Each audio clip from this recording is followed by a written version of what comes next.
Welcome everybody. Thank you all for coming back for part 2 of our Karma of Love special workshop series here. Today we're going to discuss the unresolved relationships in the afterlife and perhaps future life. So it's all about our relationships. Last week we talked about some fundamentals of karma and how the spiritual perspective, seeing ourselves as a spirit being, automatically brings in the understanding that we must have come from somewhere and we must go somewhere. So as a prerequisite for this discussion, we obviously have to believe in us being a soul with a body, a soul that is having a physical experience. We don't necessarily have to understand why we have this physical experience just yet, but it is safe to say that once we believe that we are of spiritual nature and that our basically original state is spiritual, that we will, fundamentally return to it once we leave this physical existence that we have. So we're not a body that has a soul as some kind of attachment. We are actually a soul, a spirit being that is taking on the physical body, if you will, as a way to experience something. Well, what are we supposed to experience? We're supposed to experience our own I, our own self in the physical. Experiencing yourself in the physical as a spirit being is, even if we are not sort of fully, grasping the complexity of that, but we can imagine intuitively, we can feel that's somewhat of a challenge, somewhat of a difficulty. So there's certain things that come with this arrangement, if you will, and with us sort of forming, a conscious self, a conscious I. And this is indeed what the purpose of this physical experience is. Yeah, we are here to have a physical experience of our higher self, which is the higher version of our ego, so to speak. So we get our ego for free. Yeah, at birth, we all know that. But then we somehow have to work for things. We have to bring in some action here into our physical experience in order to grow, in order to evolve. So let's just very briefly back up into the different aspects, the different dimensions of ourself. We have a physical body. We have an etheric body that carries the form. Yeah, so even without the physical body, the etheric body, it can exist, at least for a certain amount of time. It does not have to have a physical expression. However, it is the etheric body that basically gives the template, that gives sort of the pure form to these physical expressions. In other words, here's where it happens. Okay, we call this the life force, sorry.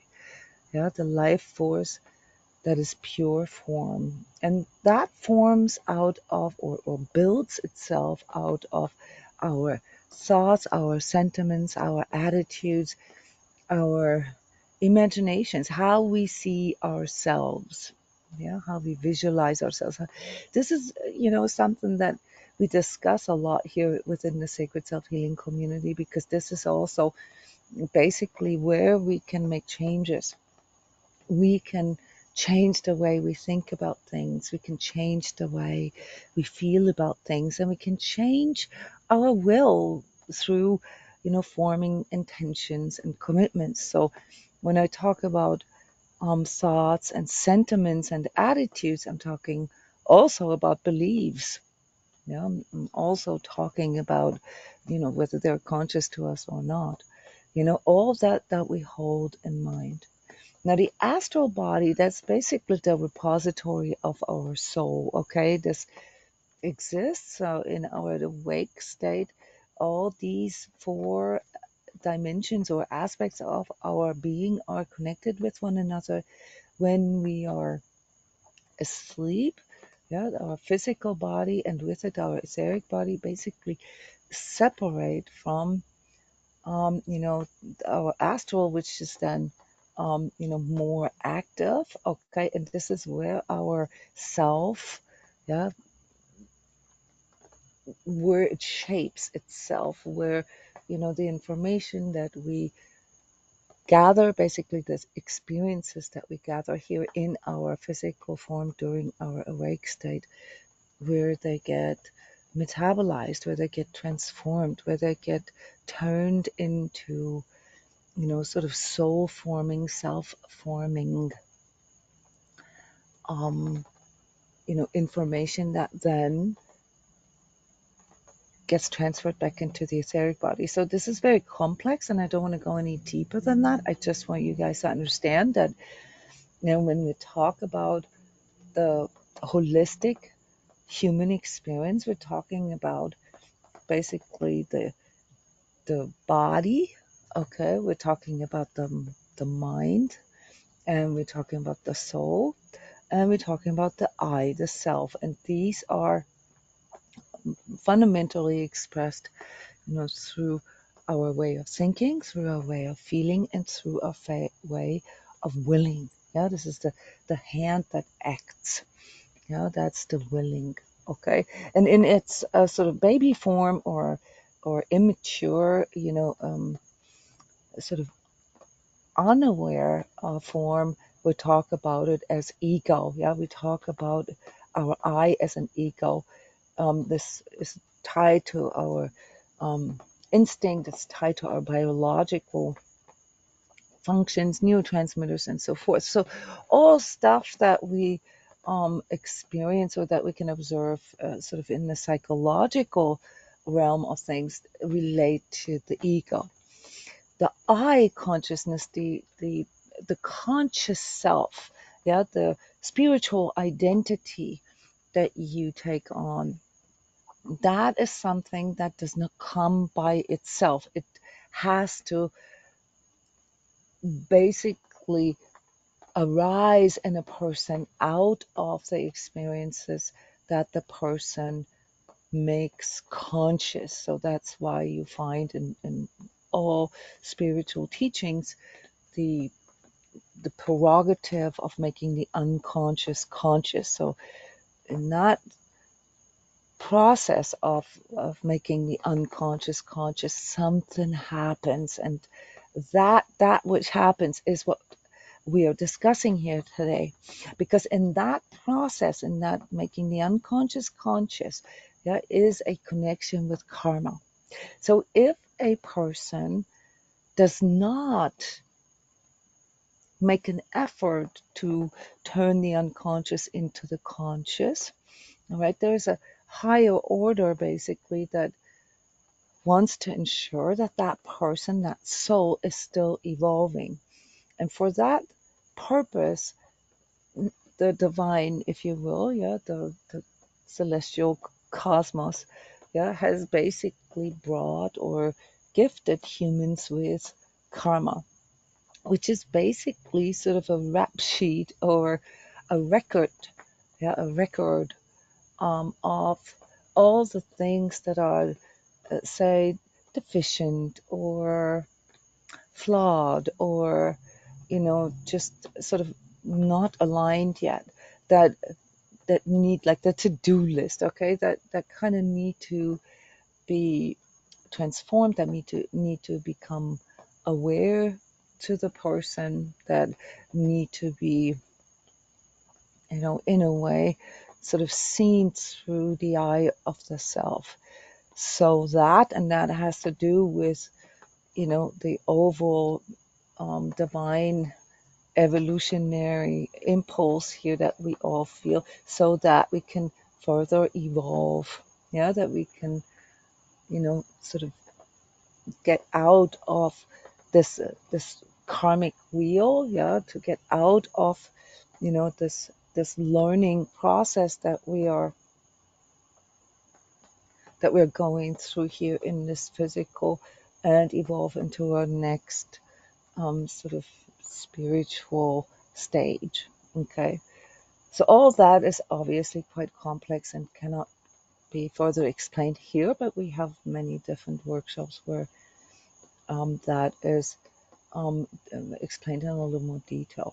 This is just a rundown here of what it actually is that we need to differentiate when we talk about karma. So karma, in its essence, is the opportunity, all right, to make good, the opportunity to balance all the unbalance, the opportunity to become aware or to make conscious the unconscious, and to make a more conscious choice, yeah, a conscious choice based on, the essence of what is already in you.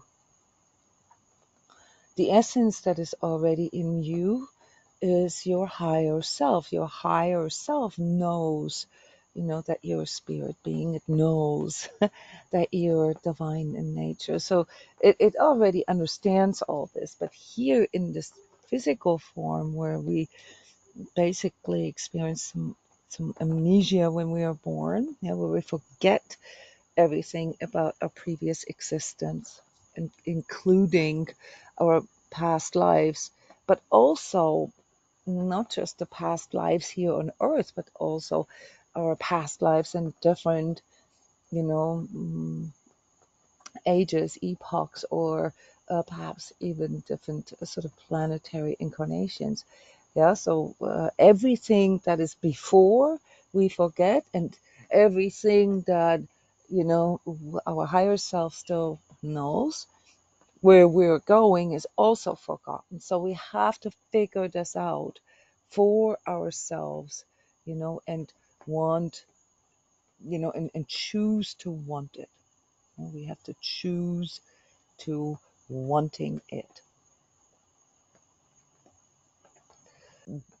The responsibility of being a conscious, grown up I, if you will. So that's something very, very important to keep in mind. When we talk about, these aspects of karma, and I gave you a little bit of a homework, so I hope that you guys all sort of contemplated these questions. Those were the questions that we left off with after your guys' beautiful sharing.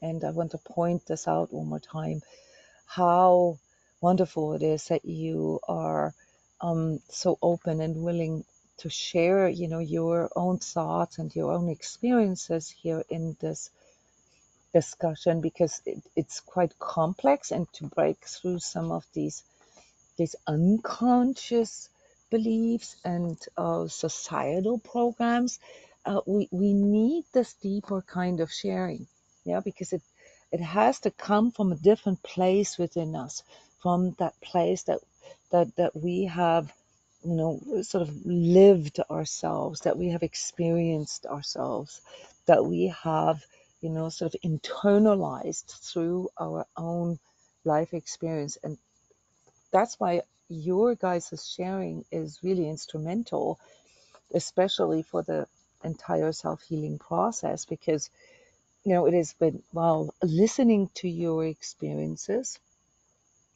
that we, the ones who are listening to you, gain different perspectives.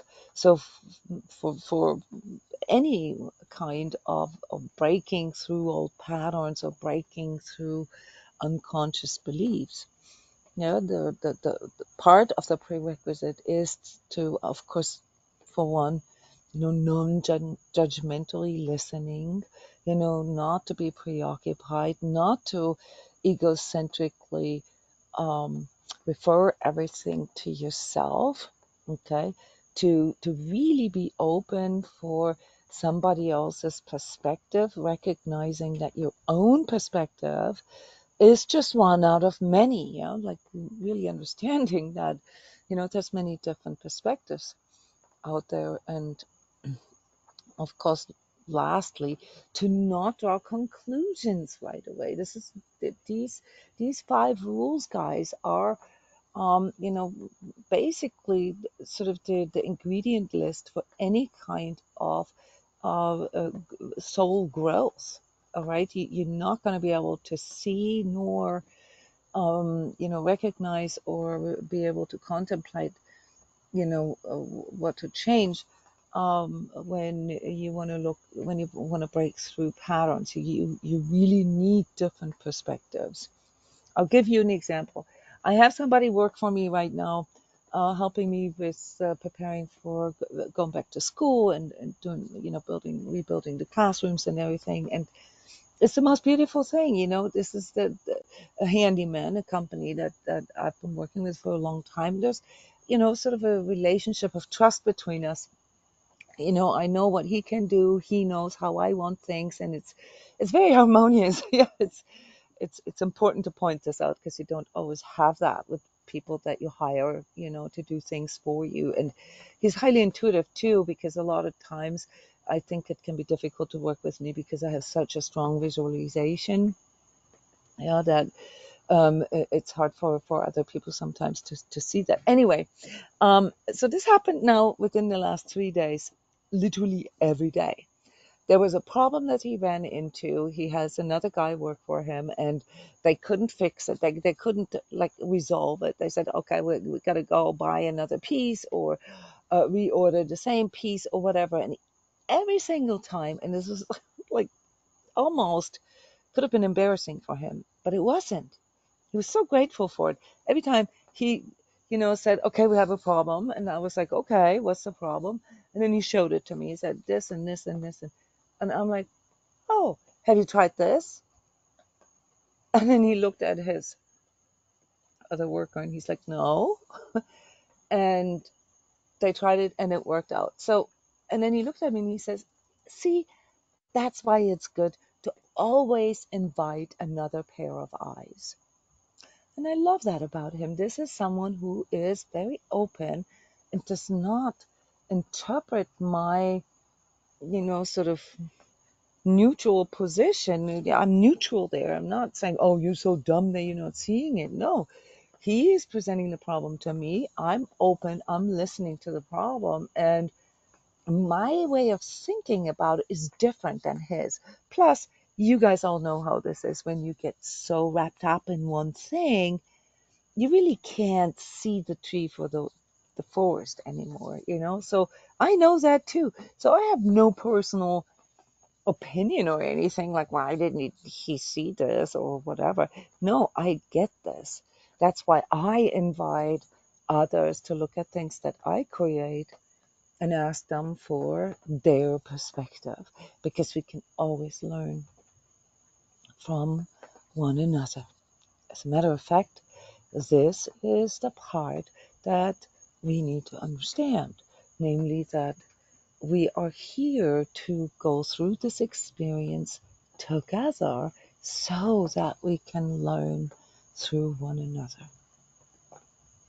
So that's here sort of the intro, and now we come to the homework, or to the contemplations that I asked you to do before coming back. I asked you, if there are some some major karmic patterns, karmic threads, that you could, of recurring issues that you can make out. And the second question in your life, obviously, and the second question was, how far are you with, looking at these things and perhaps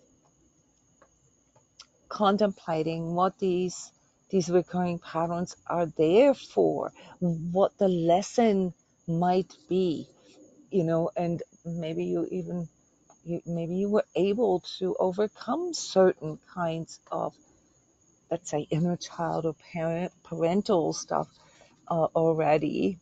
Yeah, so progress report to self, I called it. How are you progressing with what your higher self wants you to realize and work on in this lifetime? So I want to give the microphone to you guys now and ask um, uh, uh, whether or if or what, kind of recurring patterns you can make out in your personal life, recurring patterns, and not just any, but the ones that really kind of, sort of hit your attention, that make it very clear to you that, here's something karmic, here's something, that does not necessarily relate to anything that was done or said in this lifetime. Or maybe it does, but it seems deeper. We had a few examples of that from Annette and Matthew last week, and those were very beautiful, very deep examples. It doesn't always have to be that deep, but who would like to share? Who would like to share aspects of karmic patterns that you are able to or have been uncovering, or are in the process of uncovering, things that you can no longer ignore because they just repeat too much?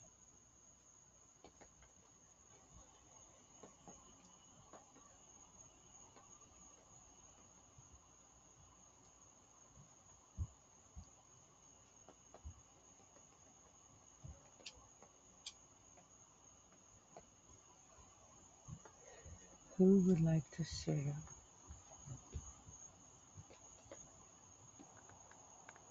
Hi, Jona, can you hear me? Yes, I can. Hi there. Hi.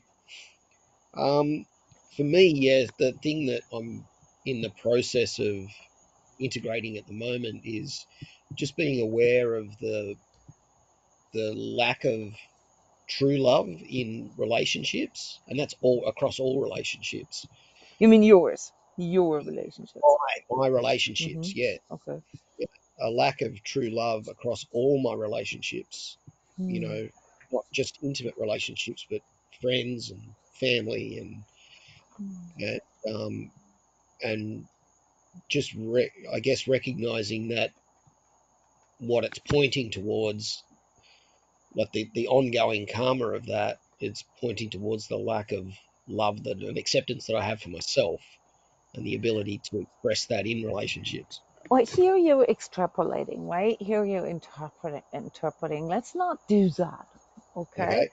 Yeah, that's remember that I talked about these five prerequisites, to really open your mind and just be a like a spiritual scientist right now. Okay, so you don't want to go into conclusions. Let's just really do this in a systematic way. You Okay. said, you said the lack of true love. Okay, so this for you, it is first and foremost, obviously, this is a big statement. Okay, but besides that, you immediately sort of need to have an image, in your inner mind's eye of what true love actually means. So let's define that first. Okay, what Yep. does true love mean to you? I think it means being open and willing to express a, a, a to express not just verbally but physically and emotionally, um, the warmth that I can feel in my heart at Mm, times, because I can connect to that warmth, I can connect to that true love energy at times, So for me, it's about being able to express that without all of the resistances and, you know, but whatever the resistances are, whether whether they're Hmm. inner child stuff or parental issues or conditioning, or it doesn't really matter what the resistances Hmm. are, able to express that So and it's share it. the So, freedom to freely express, the yeah, warmth that you feel. Hmm. yes, yeah, yeah, to share it. To share it. Mhm. And that's one way, right? That's a one way aspect of it. That's the one that comes from you. So you see that there's a sort of, you know, a deficiency there somehow. Okay, so you feel it, but you're not really freely. You're not able to express this freely for whatever reasons. We're all familiar with those reasons because we all suffer from the same deficiency.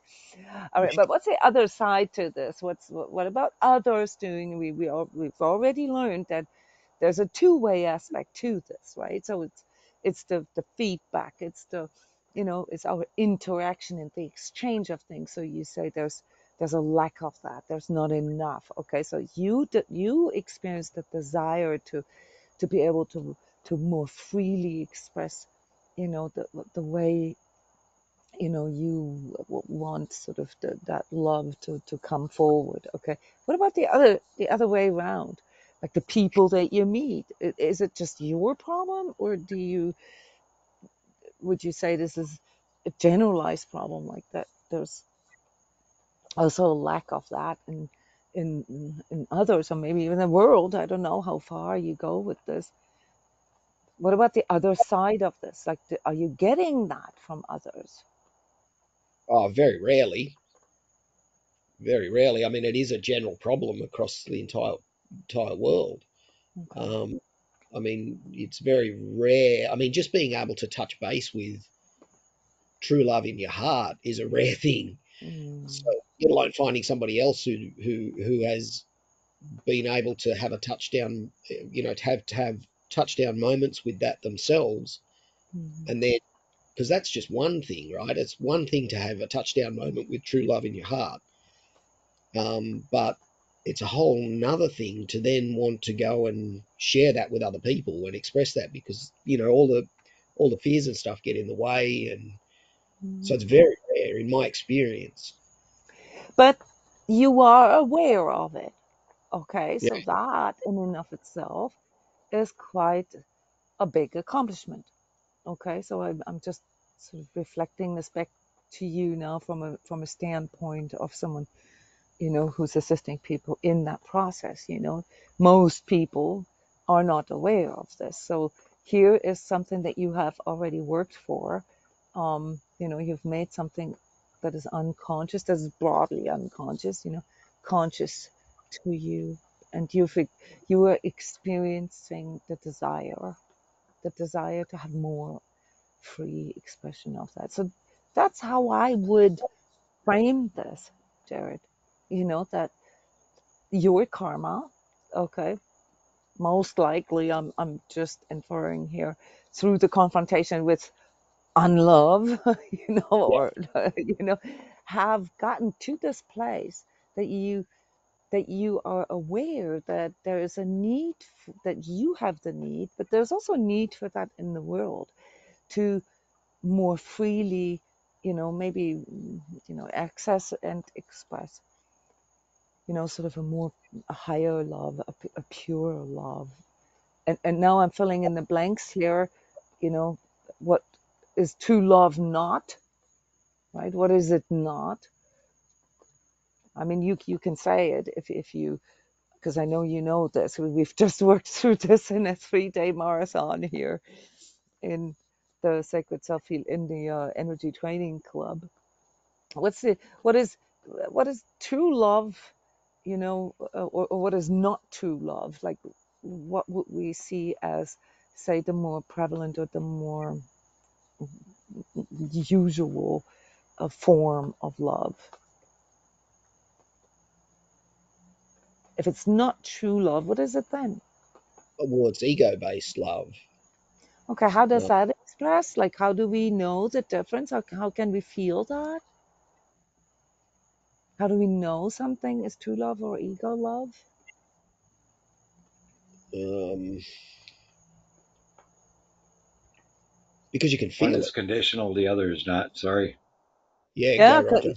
yeah, conditionality. So like, I'm only gonna love you if you love me back, or if you pay the bills for me, or if you give up something, or something like that. So ego love would be conditional. It's not free, right? Because if it's conditional, it's not free. Yeah, and there's judgments attached to it, and Okay, um, judgment. We're defining ego love here, right? Sort of as a opposite of true love.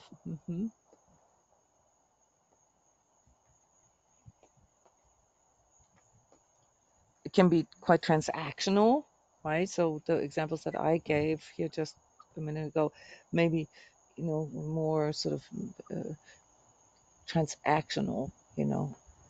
Only yeah, if, or if you give that back to me, I'm not and Hmm. gonna I'm not gonna give I was love.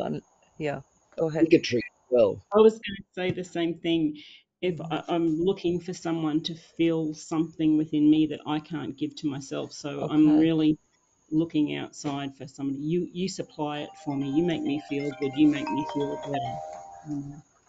Well, that would be like, what would that be? That'd be more like egocentrical, really. You want your desire to be fulfilled, but you don't really care about the other person's desire, Yeah, right? and and what I'm not able to give to myself or express, then of course I'm going to attract possibly, somebody who's not capable of even giving that to themselves, that they're wanting something Okay. out of me too, Yeah. you know and then I keep creating, like, especially in the past, I can see that in my own sort of patterns, is actually sort of creating relationships with people who, inverted commas, let me down. But then I see in myself, hang on a minute, I let myself down all the time. Mm. I don't trust myself, or in the past, or feel I can do things, and I withdraw and I procrastinate, and then look on the outside, and I found the people in my life, even my family, haven't been able to be there for me either. And my journey through that is actually, instead of being in victim and feeling, oh no, nobody loves me, no one cares, there's no everyone's interested in themselves, is to turn it around on me, and I feel, this is what it's showing me. I have to feel this need in myself, feel this, to create inspiration to get up and do it, to actually go, and Mhm. then have the feeling of freedom that I get when I actually complete something, or do something for myself, and don't need it from someone outside of me, where I've So been in victim. Yeah, dependent yeah. love. Hmm. And it Whereas, pulls me more into victim, like it totally pulls me into my mhm. victim stuff when I'm let down. We, but it's me, and I find a gift. I don't. It's just been a real blessing to actually go, I see why I keep creating this pattern, Mhm. because I don't have it in me. I Right. do, but I Although have. this again Yeah. is a bit of an interpretation. you Oh, know yeah. I mean, not that it's a wrong interpretation, but when we're in that stage where we investigate patterns, it's more important that we become able to pinpoint sort of how we used to see things, and what it is that we need to change in our perspective, rather than sort of having this opinion, that it's because of that.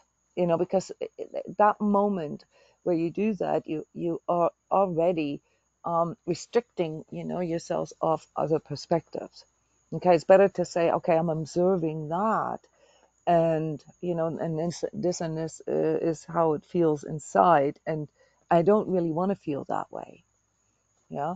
And to rather instead of trying to find some kind of causation, which quite frankly is difficult with karma. It's difficult with karma. And all we can do is sort of have an inner feeling for it, but we can't really, grasp the complexity of it, because we're not fully connected to our past lives, to our past experiences. So all we can really do, we have this is look at this lifetime, and that's often very restricted. So we can have a guess, you know, and obviously the more conscious you are, the more educated your guess becomes. But always, guys, always be careful with causation. Okay, what's way more important is that you recognize the desire in you to change it. Yeah, and you can name it. You can say, okay, like, you know, Jared, you say it's that you observe like sort of a lack of expression of true of freely expressed love, both ways, right? Not just you to others, but others also to you. Julian, you basically report that you for a long time sort of externalized love and kind of expected it to come to you, right? Which is very, very common, by the way. It's almost like a program, that we uh, uh, sort of try to, um, like we all want to be loved, 100% of people want to be loved, okay? But only a very small percentage has actually thought about how to express more love, okay? How to love others. So there's this schism between sort of wanting something and feeling entitled to it and seeing it as something that has to come from the outside. And at the same time, becoming aware of, that what it is that you're looking on to get from the outside is actually something that you feel as a deficiency within yourself. Yeah, so this is, we often discuss this topic in conjunction or um, in relation to codependent love, where we seek it on the outside, where we try to seek sort of purpose and, yeah, like a better understanding of ourselves and our soul in others. Those are the mechanisms, those are the patterns. Okay, why that is the case, I'd always, just sort of leave it open. Yeah. The second question that I had, the progress report with yourself, and how far am I with this? This is like sort of the part where you then sort of drive it home and you say to yourself, I can sit here and complain about others and the world and that there's not enough love in the world and all day long. Is that going to change anything? No. How far am I with living up to my higher virtue? Yeah, so how how good am I in expressing, this true love, yeah, that I want to experience, that I want to, that I have a desire for. Yeah, where it's basically sort of pointing back at yourself, and saying, hey, that's the actual lesson here, the actual lesson, like you said, Julian, the actual lesson is to realize that we're looking for something on the outside, yeah, that in in the core of things we can only, or have to experience ourselves with ourselves first. Yeah, otherwise it becomes quite difficult to give it, and especially to give it freely, Jared. Because why do people not give love freely? Think about it.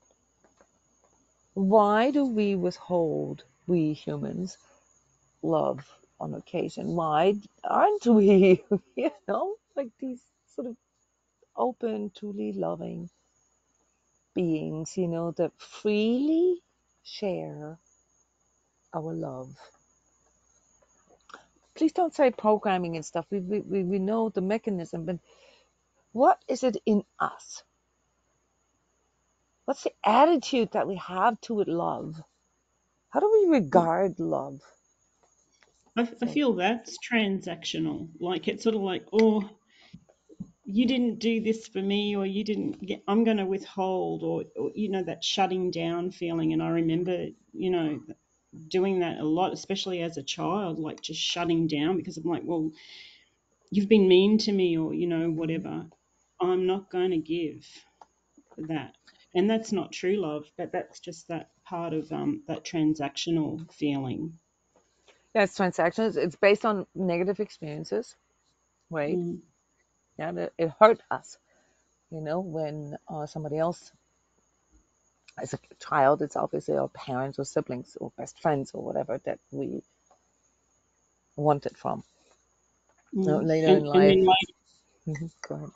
later in life, yeah, the fear of rejection. Like if I openly Hmm. love and I openly give to you and become vulnerable and just let you know how much I love you, like to another person, that there'll be rejection, or that pain will come out of that by Hmm. pulling a wall down. Hmm.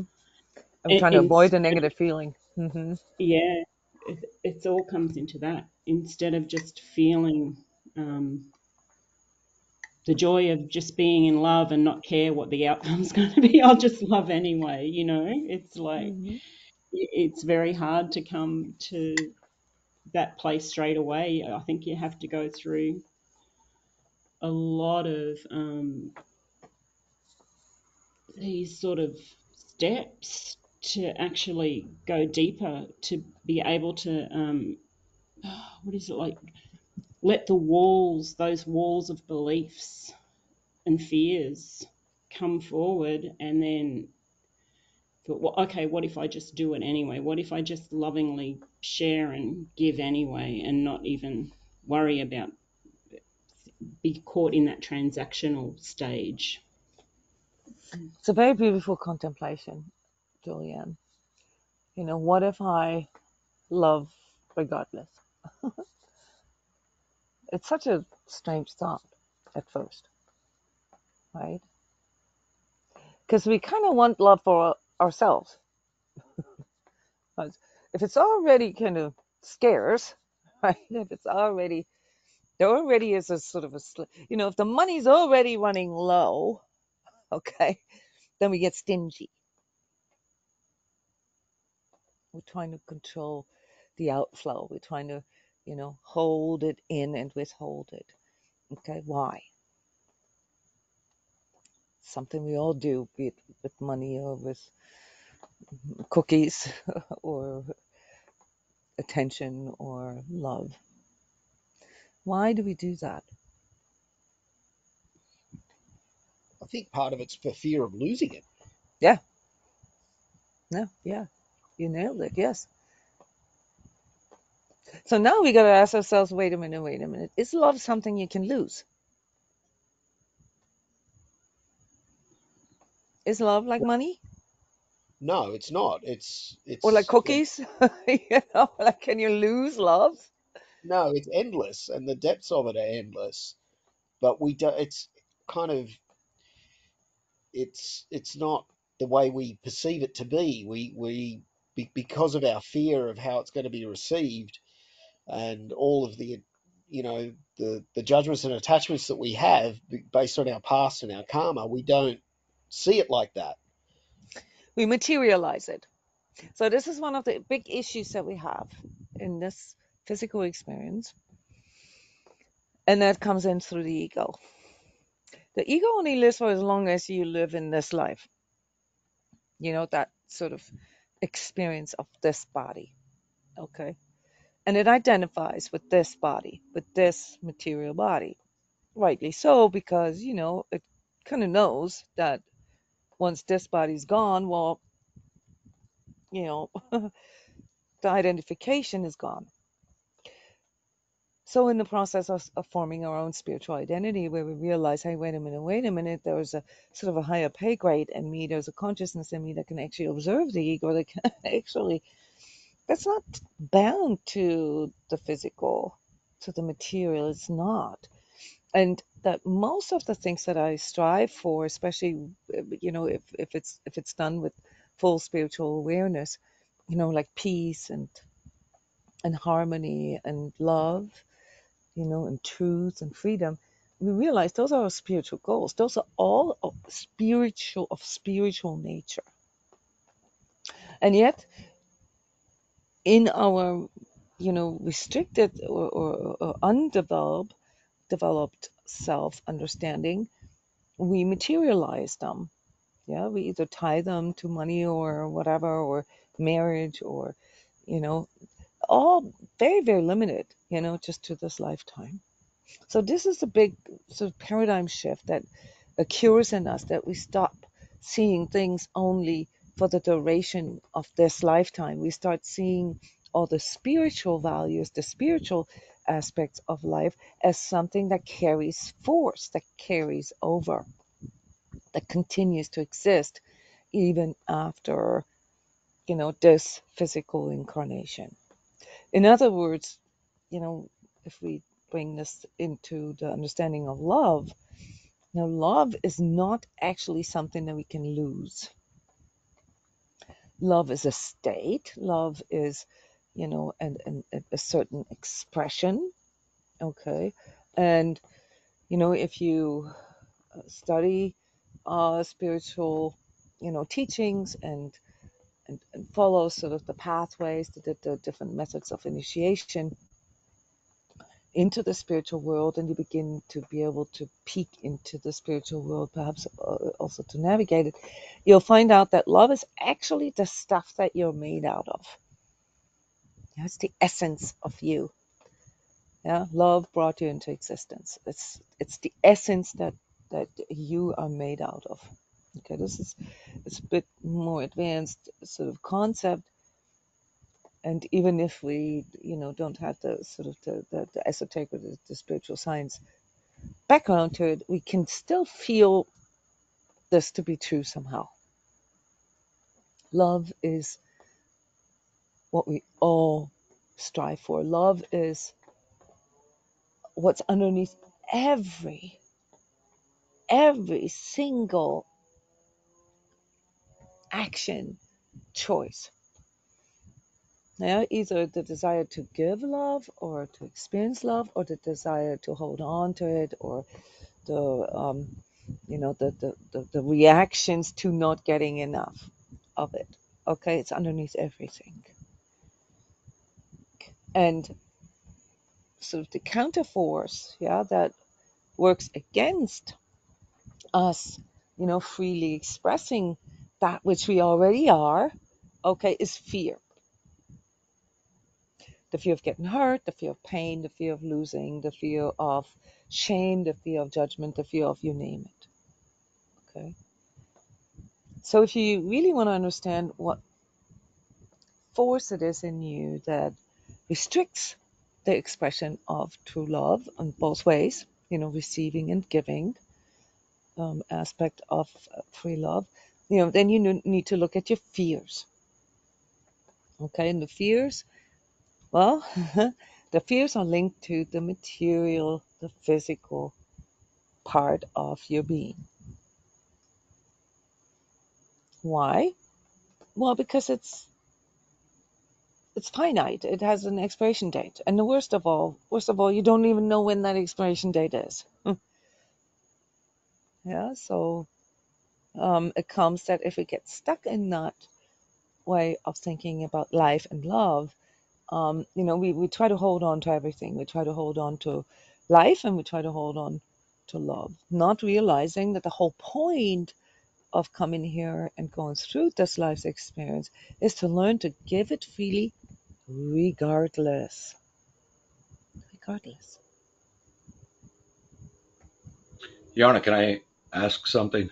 Please.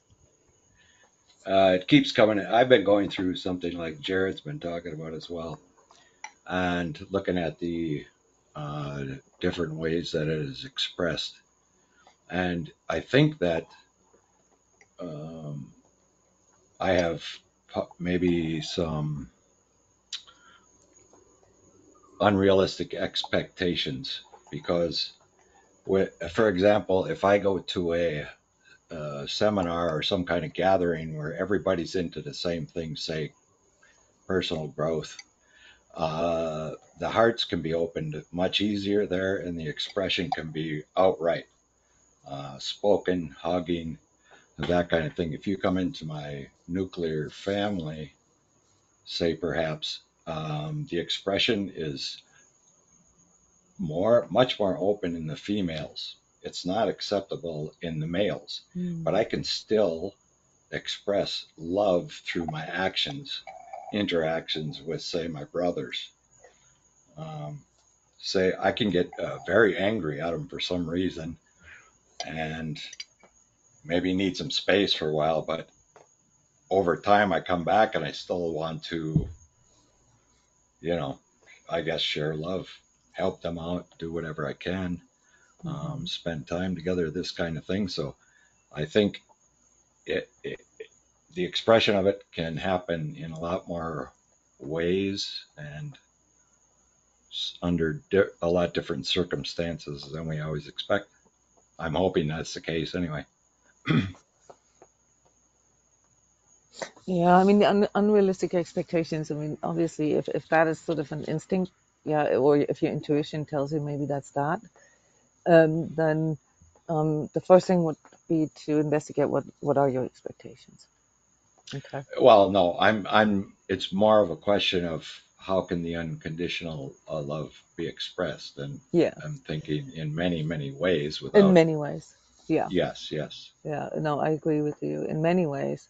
And you scratched on an interesting aspect, maybe that there's different ways how females tend to express that and how males. And that is also part of our learning experience here, whether we are male or female, to not only to learn to understand those different ways, yeah, that others have, okay, but also to, perhaps refine and purify and improve, on our own ways. It's sort of it goes hand in hand, I think underneath all this, Roger, is something that we have to have had first, and that is a reference feeling for this higher love. Let's just call it higher love, because true love seems quite absolute,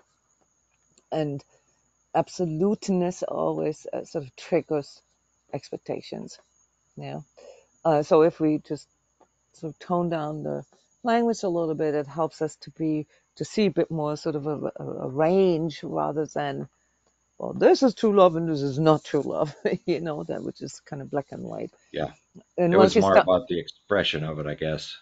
yeah, and once you see it more as a range of expressions, Hmm. like, we all, I mean, I'm female, obviously, and this for the longest time in my life has been like a huge mystery. Like, how do guys express love among one another? They spend hours with another, not even saying a word. Is that their way of expressing? Yeah, That's like, we go fishing yeah. together. Yeah, it's a mystery for women. It's like, well, you never even talked about anything. You didn't even share anything personal. It's How just is the that? presence, sharing the Yeah. presence, yes. So I'm And saying this it's like that a jokingly. lot in my family as well. I Yeah, mean, if I yeah, went up to the guys and expressed like the women do, I'd probably be shunned, right, and banished. that's the tribal stuff. That's the societal stuff, right? Like, where we do have to expect, or also kind of not just expect, but also understand restrictions. Yeah. Yeah. So, It yeah, is, anyway, however, sorry, Roger, since you made the point with, you go into a workshop where that's, say, the outspoken goal and the subject of what people want to work through. In those kind of settings where there is a more of a conscious goal, all right, that is not necessarily the case. These typical, what you just described, so there's limitations, especially for guys. Yeah. So yeah, that's an indication that it doesn't have to be that way. It's not necessarily, you know, uh, you can't really sort of infer that, well, the way guys express free love is through just standing next to another and not talking. Okay, that would be an untrue statement. Mm-hmm. Do you know what I mean? You can say that just because men are just enjoying each other's presence and, basically even just allowing to be in each other's presence, that's already expressing a sort of a deep sort of willingness to allow that love or that affection to be there. Okay. But when it comes to, like the free flow of exchange of warmth, right? The free flow, that's the aspect that Jared brought in. Okay. There's still a lot that we all have to learn. We all have to learn a lot more, until we could say we have a society, yeah, in which love can freely be received and freely be given. And why, or how can I say that? Because I can look at what is, I can look at wars and segregation and division and dispute, discourse, like how we have it in the world right now. And I can say that's clearly not based on the free flow of love. It's not, regardless of whether it's males or females, Yes, you know. correct. So there's an evident sort of component to that, and that is that once love flows freely, like Jared introduced it to us here, then there is automatically sort of a shift in our daily experience, namely that all the stuff that we're not doing, right? Like sequestering our thoughts, or withholding things, or being transactional, or being dependent, or being conditional. All that falls away. Okay, and we're not seeing that as sort of how the world is. That's not how the world is. That's why we formed all these protection mechanisms. But that's all psychology. That's psychology. We're investigating this spiritually here, and Yes. when it comes to the spiritual investigation, there's and especially if we're looking at karma and the repetition. Um, I think what you said about the expectations, Roger, is more of a sort of a karmic component here. It's more of a karmic aspect. Okay, the expectations, the discrepancies of how you want it, or maybe also how you need it, and then I think I'm just adjusting to it. What's yes, it's a process. realistic hmm within my different environments. Yes, and But I that's think that it's advanced. Different yeah, environments, right? You're putting it into context. Yeah. right. So if I you're at think there's work, more free flow of it though in my life than I was thinking. And this is why I kind of connected with Jared because and the expectations where how do you expect it to be expressed in what areas of your life? Do hmm you want everybody huggy kissy, I love you, you know what right? I'm saying? hmm No, it's very, But I very mean, cool that you see that. And that's because you've made that conscious already. That's part of that. It's adjusting it. It's, like sort of seeing it in context. right, the world's for too big for me to even think about as I work through it myself at this time. hmm They have to work their own stuff out, I guess. I have to take care of my own space at the moment. Yeah, and with each and every one of us doing this for ourselves, think about it. If everybody thought the way you think, right? Yeah, it's not my responsibility that they do. No, but it is by you doing that and by you embodying that, You know, the striving for higher love, the striving, it's an approximation, okay? We're trying to get there, okay? Being aware Yes. that, you know, we're trying our best. Everybody tries their best. So if everybody would try their best, you know, ulterior motives such as you know, political reasons or economic reasons or, you know, reasons that have to do with the gaining power or whatever, you know, they would slowly dissipate. Yeah, they Yeah. would. Become much less significant. Yeah. But I like that you were contemplating the sort of the realism, the feasibility. And this is a big sort of new age trap, you know, to idealize love or the, you know, like what we sort of define as love. And, you know, basically to go overboard with this and become sort of depressive or desperate, you know, that we don't find this love. Okay, so when I talk to clients, one of the big complaints is that they say, oh yeah, I figured this out and I really want true love and I really want this, but I can't find anybody. Hmm. Yeah, when we say I can't find anybody, then that means we haven't really figured this out yet. Yeah, because first of Understand. all, yeah, you understand this. First of all, we're externalizing it, so that's number one. Number two, you know, we're really, you know, coming from a place of, well, there should be, this should be there for me, okay, and we're not even contemplating, you know, that maybe us working on becoming a better partner for somebody else is the more important part, okay.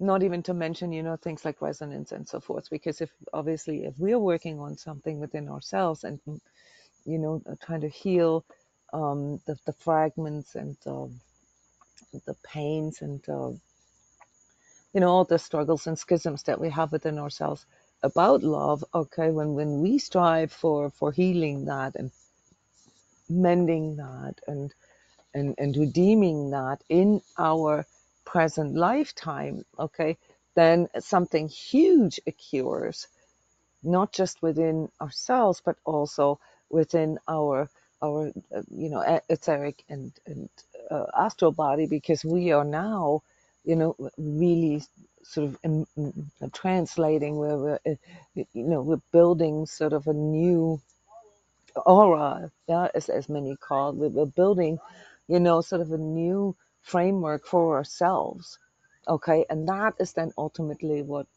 brings, you know, people, you know, like-minded or people that strive for similar things into our lives. So it's not about us going out there and cherry picking, yeah, and to find the right one. It's the other way around.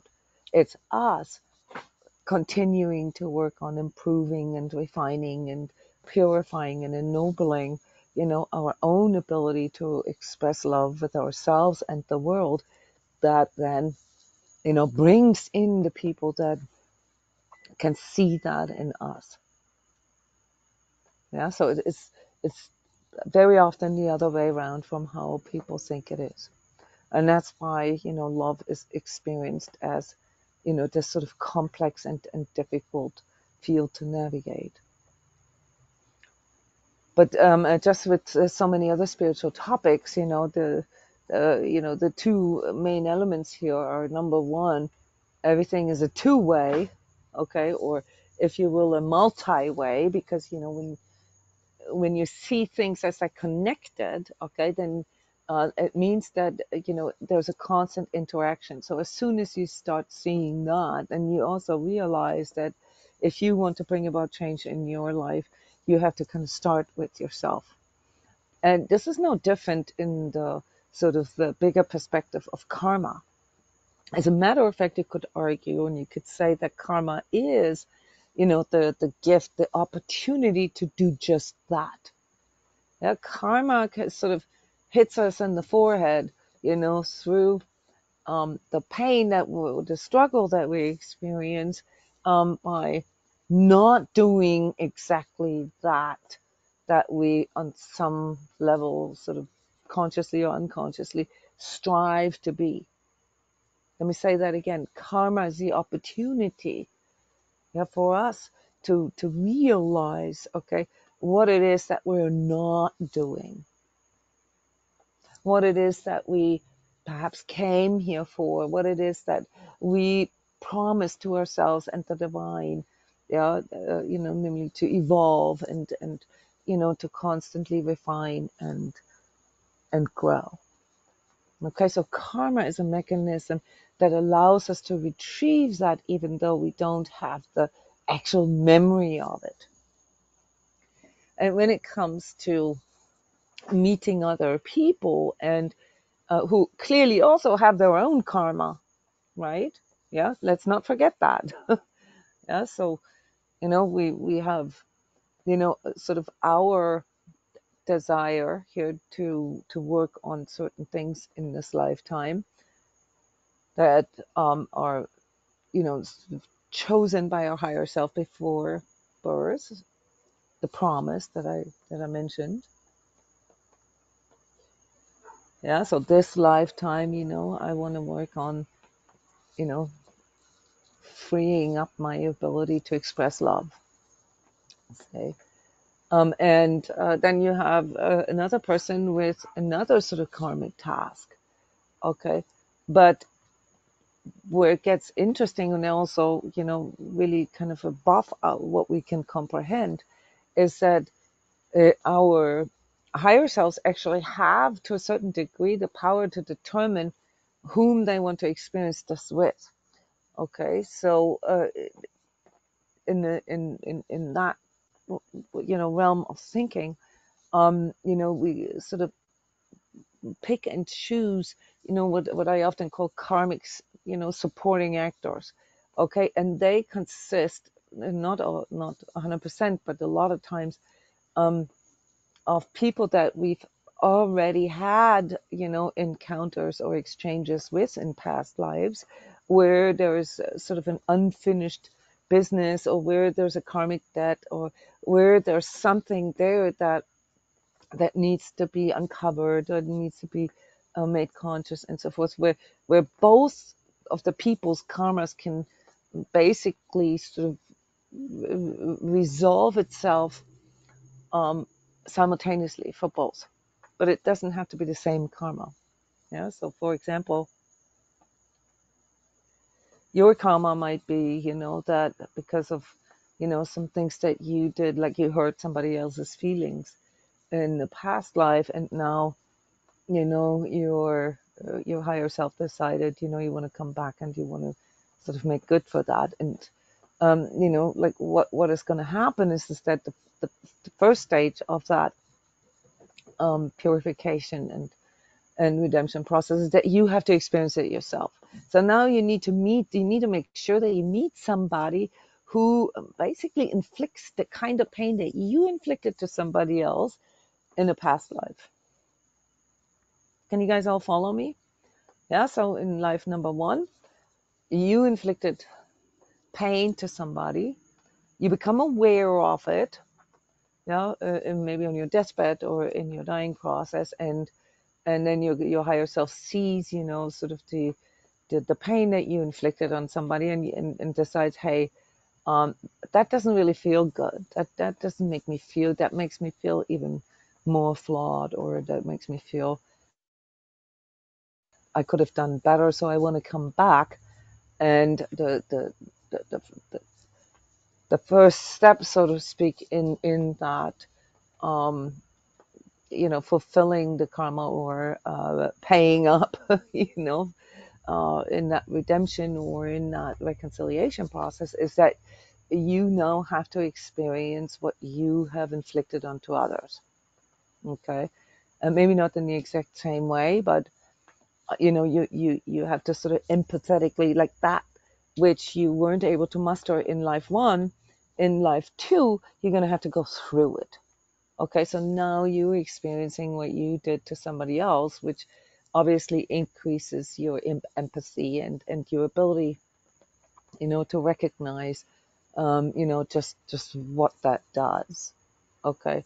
And then in life number 3, you develop either, be it through another relationship or be it through like a disease or something that, allows you now to show up, to live up to like actually put this into action.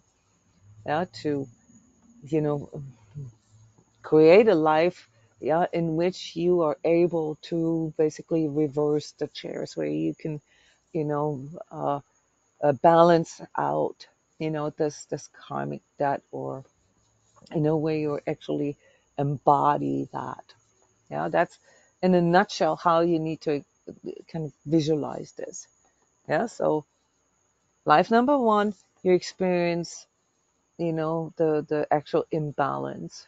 Okay, and that imbalance, has occurred through your actions, unconscious most likely, but you become aware of it, and then your higher self says, okay, I want to do better. I can do this better. So you come back.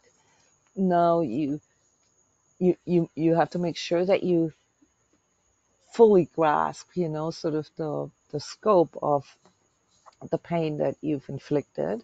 Okay, so you now, it's like a reversed roles. You now have to experience the pain that you inflicted.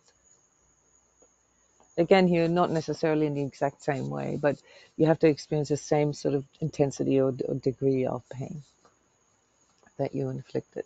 And out of that then comes, so that's the repentance, if you will. Out of that then comes, sort of the clear pathway for you, how you, can embody this, how you can, remove this karmic debt in the next life. Yeah. So typically, when it comes to like simpler things, like, not, it's not simple, but, like, this is when it's not like genocide, or, you being a school shooter or stuff like that. Those kind of actions, they require sort of special treatment in the afterlife. But you know what I mean? Like when it's, just you sort of going through your own sort of innocence and your own, initial sort of ignorance of not fully grasping the consequences. You in the second life, you have to experience the consequences yourself. This happens willingly. Okay, yeah, through, via the agreement with your higher self and um, the higher selves of others. Okay, and then, in the third life, basically you then become able to become conscious of it while you're living, and to change your actions. Yeah, to transform, to willingly and consciously transform. Yeah, the conscious choice, not just to have the insight. That's not enough. And not just to go through the pain, that's not enough. It has to come in form of a conscious sort of action. That's why the Sanskrit word karma, translated, means action, because it wants you to do something about it. Okay? Yeah, so very different from how most of us actually define karma. We see ourselves as powerless and sort of, God's mysterious ways or something like that, or higher powers, nothing we can do, we're powerless. That's actually not the case. So when it comes to our relationships, and there's a bunch of questions that I have here that I would like to discuss with you, seen from that perspective. Yeah, seen from that perspective, not the perspective of, karma being punitive, or karma being, sort of higher power, and there's nothing you can do about it, but seen from the perspective of you came here to bring this, this reconciliation, or this the transformation of that karma into action, into expression. And actually, we can take, Jared, we can take your aspect here with, there's not enough expression of love there. This is already like an advanced sort of probably second lifetime, kind of insight. Okay, the question is now, what are you going to do about it?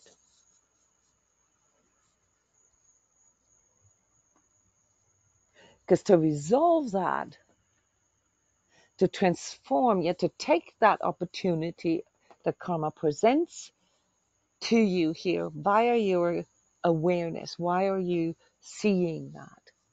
What are you going to do about it?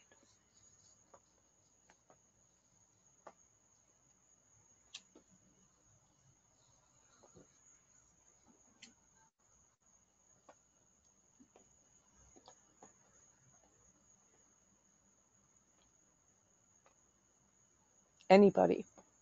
Jared is not the only one who has that problem. We all do, more or less. Explore But more expression. yeah, how would you do that? Like, how could you do that? Maybe I could try hugging my brother. Yeah, Yeah, yeah. maybe a lot of my assumptions about the restrictions in the environment are my own creations. Possibly it doesn't, but it doesn't really matter. The point is that you're caught in a pattern, and it keeps repeating, and you see it over and over again. It's just your ego mind that sort of creates a construct and says, "Oh yeah, that's not what guys do," or Yeah. that's how we've always done it. Those are all when you hear that in your own head, you're caught. You're caught in an ego pattern. Because you're So already feeling the pain. You're already feeling the pain of that, or the deficiency or the lack of something. You yeah, know, the inability to express what you really want to. yeah, Um, yeah, so you just have to do it, right? yeah, And see what happens. yeah. And you do it regardless, of whether he hugs you back. Because it's really not about that. No, just as long as he doesn't Well, as long as it's not move or like something. awkward and he gets like a heart Yeah, attack, or not want to go fishing with me ever again. Yeah, yeah. Yeah, I mean, this is also part of this sort of new age, this good doer thing. Oh, sometimes it's really just not appropriate. You know, Yeah, our desire but to sell something. It's better to be done silently. With yourself. yes, You know, um, especially if it's with love relationships, because at some point we got to let people go, and allow them to have their own experiences, and what we then gain as an insight out of the past relationship is something that we then should bring into action with the next relationship, and yes, not I've go done that. backwards. Mhm. Yeah, not go backwards. And try to alleviate ourselves from guilt, for example. That's a big one. Sort of wanting to be the this good person, that admits to all their flaws, can be very selfish sometimes and actually do more harm than good. That's why we always have to um, be quite, sort of, use a lot of compassion and empathy to figure out if it's even appropriate or not. But your conclusion, Roger, because it's your brother, it's not like some kind of stranger, you know, um, to give him a hug and maybe express something that would be harder to express in words, you know, um, would be easier to express it just in a hug and a few words of appreciation and gratitude, Mm. you know, like, bro, I really love you. I don't know if I've ever told you, but I really appreciate you being in my life. Those words, they go a long way. Well, I do express the gratitude and stuff a lot, so Mm. that might be as far as it needs to go in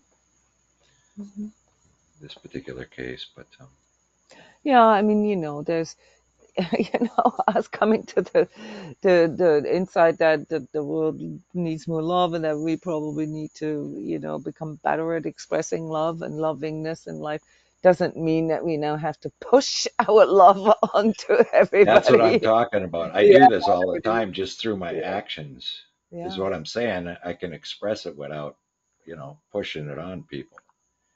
Well, I mean, we defined true love earlier, and that's where the key is. What is true love? It's unconditional. It's non-judgmental. It's Yeah, neutral in a way.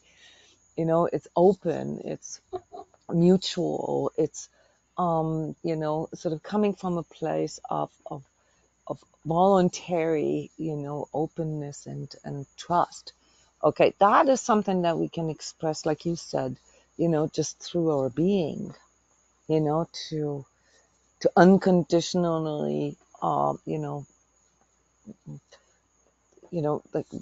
be just present be. for somebody. Yeah, Yes. no matter how much they mess up. And we can be a good example, I think, Yeah. as well, just being that and without a lot of expression.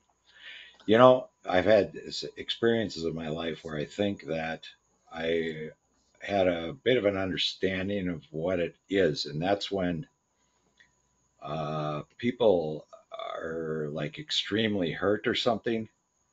Hmm. If I've come across, say, a accident or something, Hmm. and a person's in a very bad spot, they've been hurt bad, or I mean, it can be from an illness or death or whatever, but everything is scraped away. And what you want to Yep. do is help the person. Nothing matters anymore. It could be your enemy, and Yeah.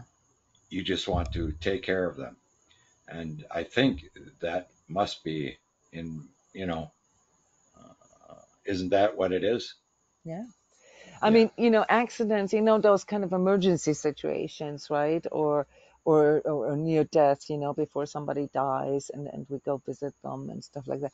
Those are catalysts, okay? And for the individual that is, sort of in that spot of, you know, potentially or probably, ending their life, it's very cathartic in a way. It strips them off all those protection mechanisms that we talked about earlier.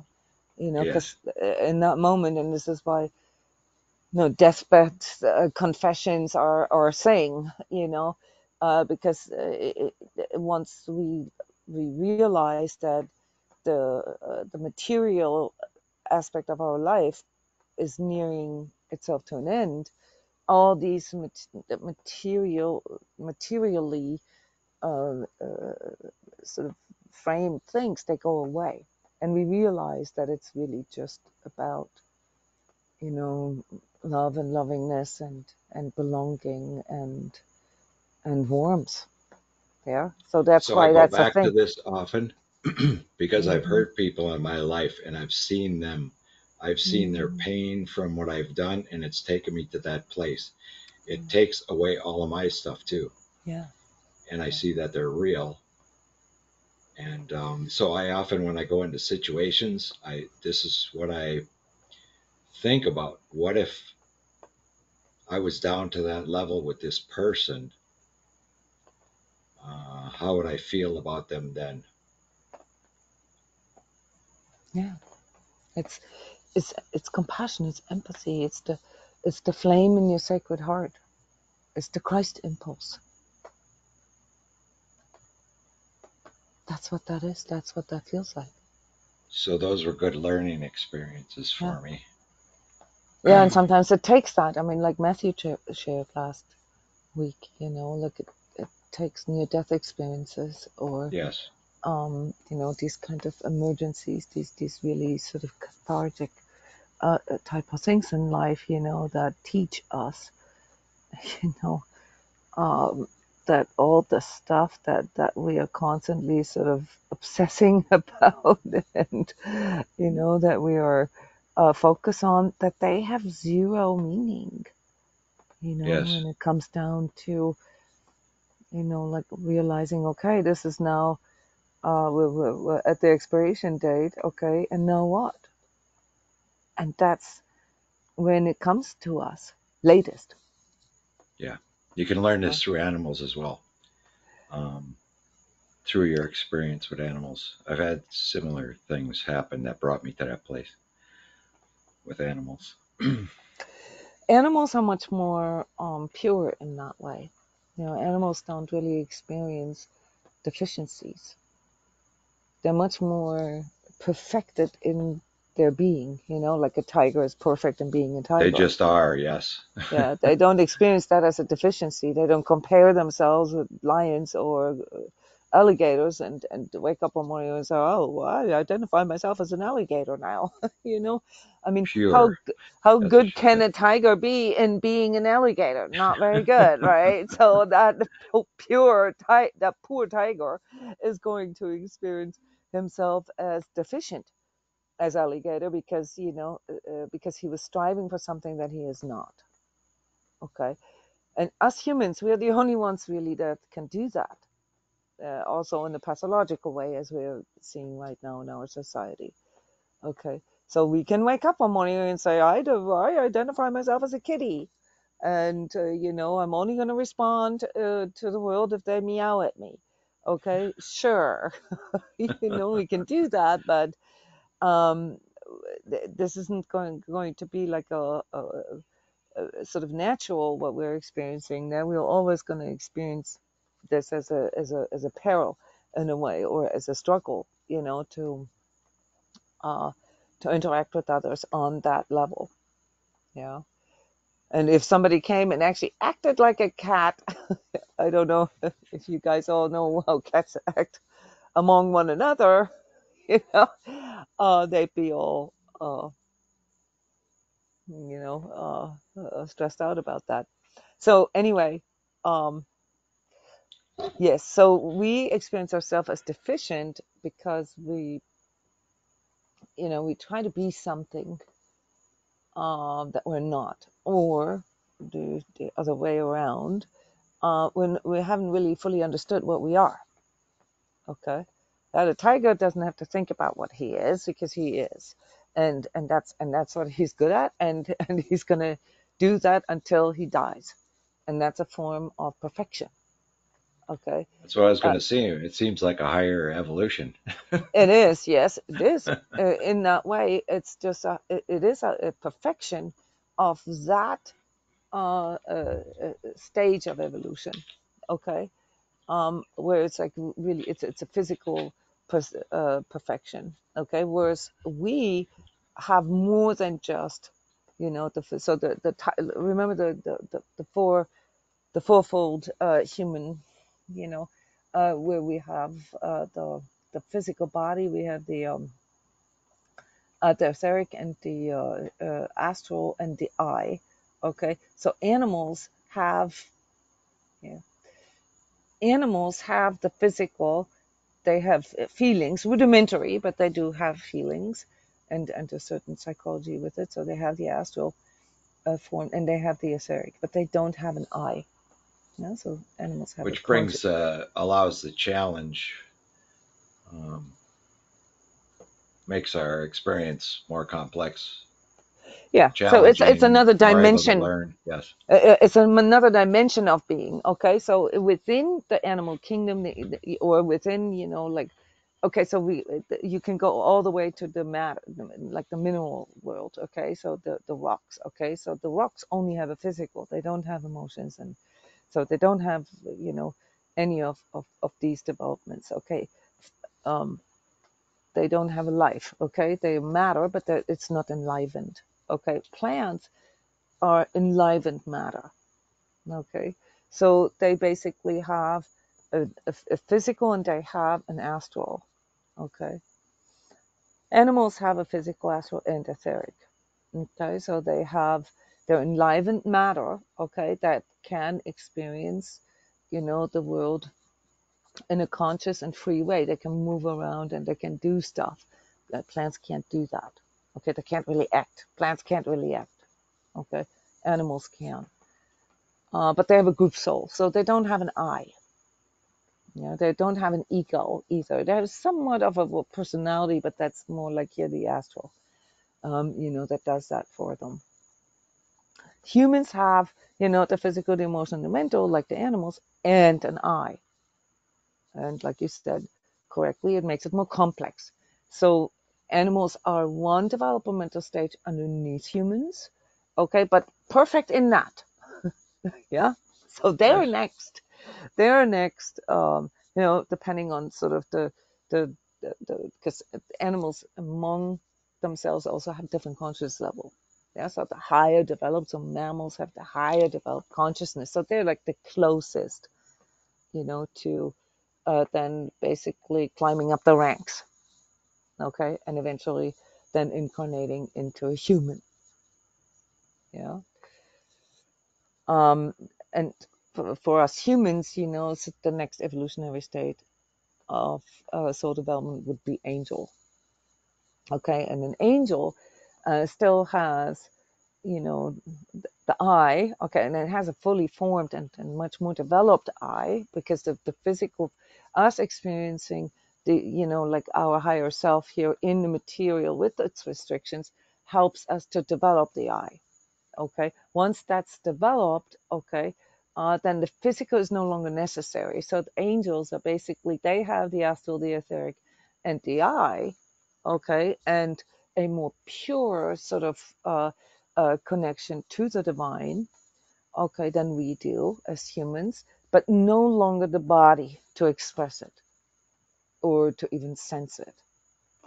Okay.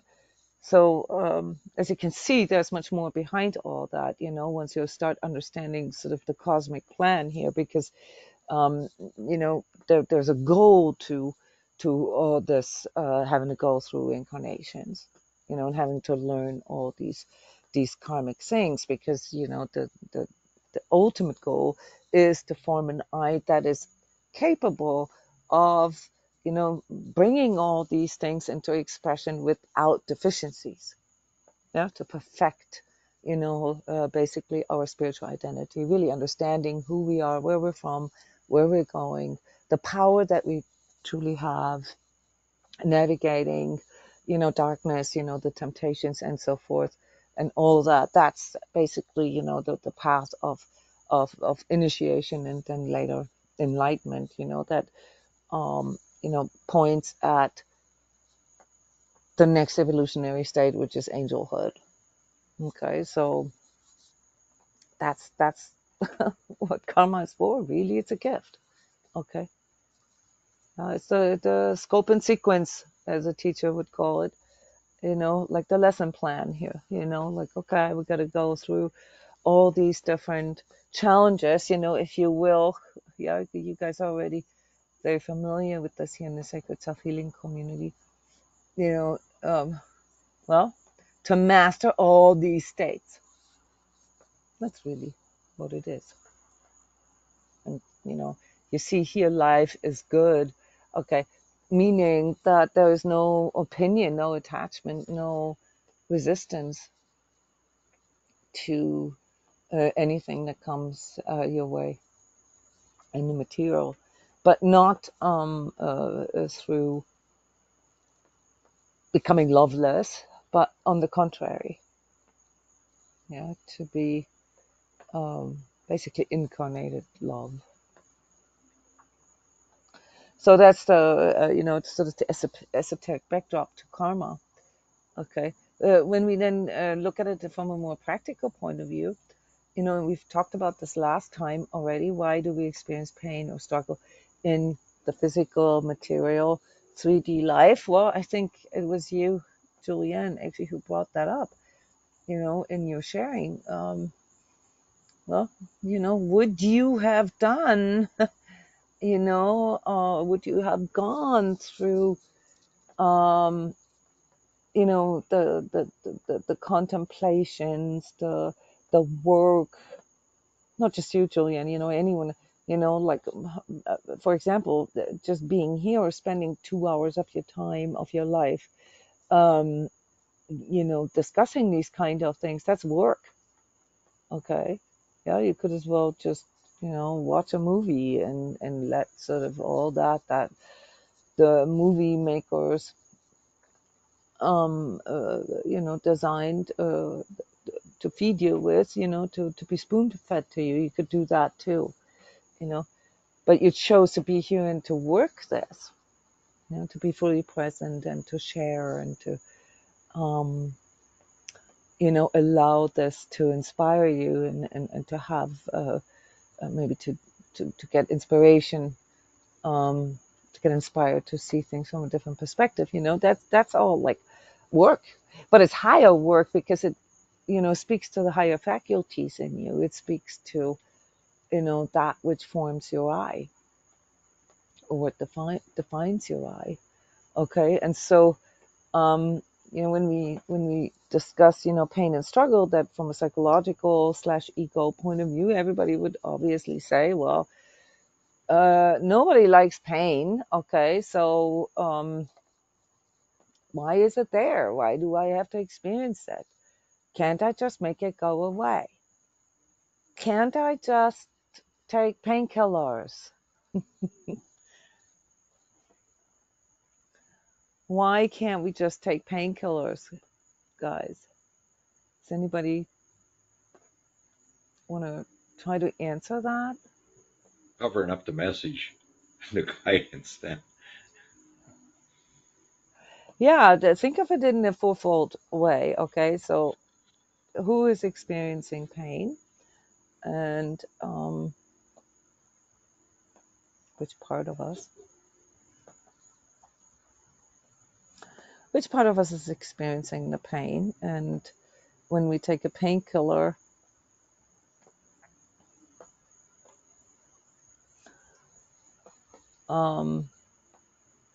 where does the pain get alleviated?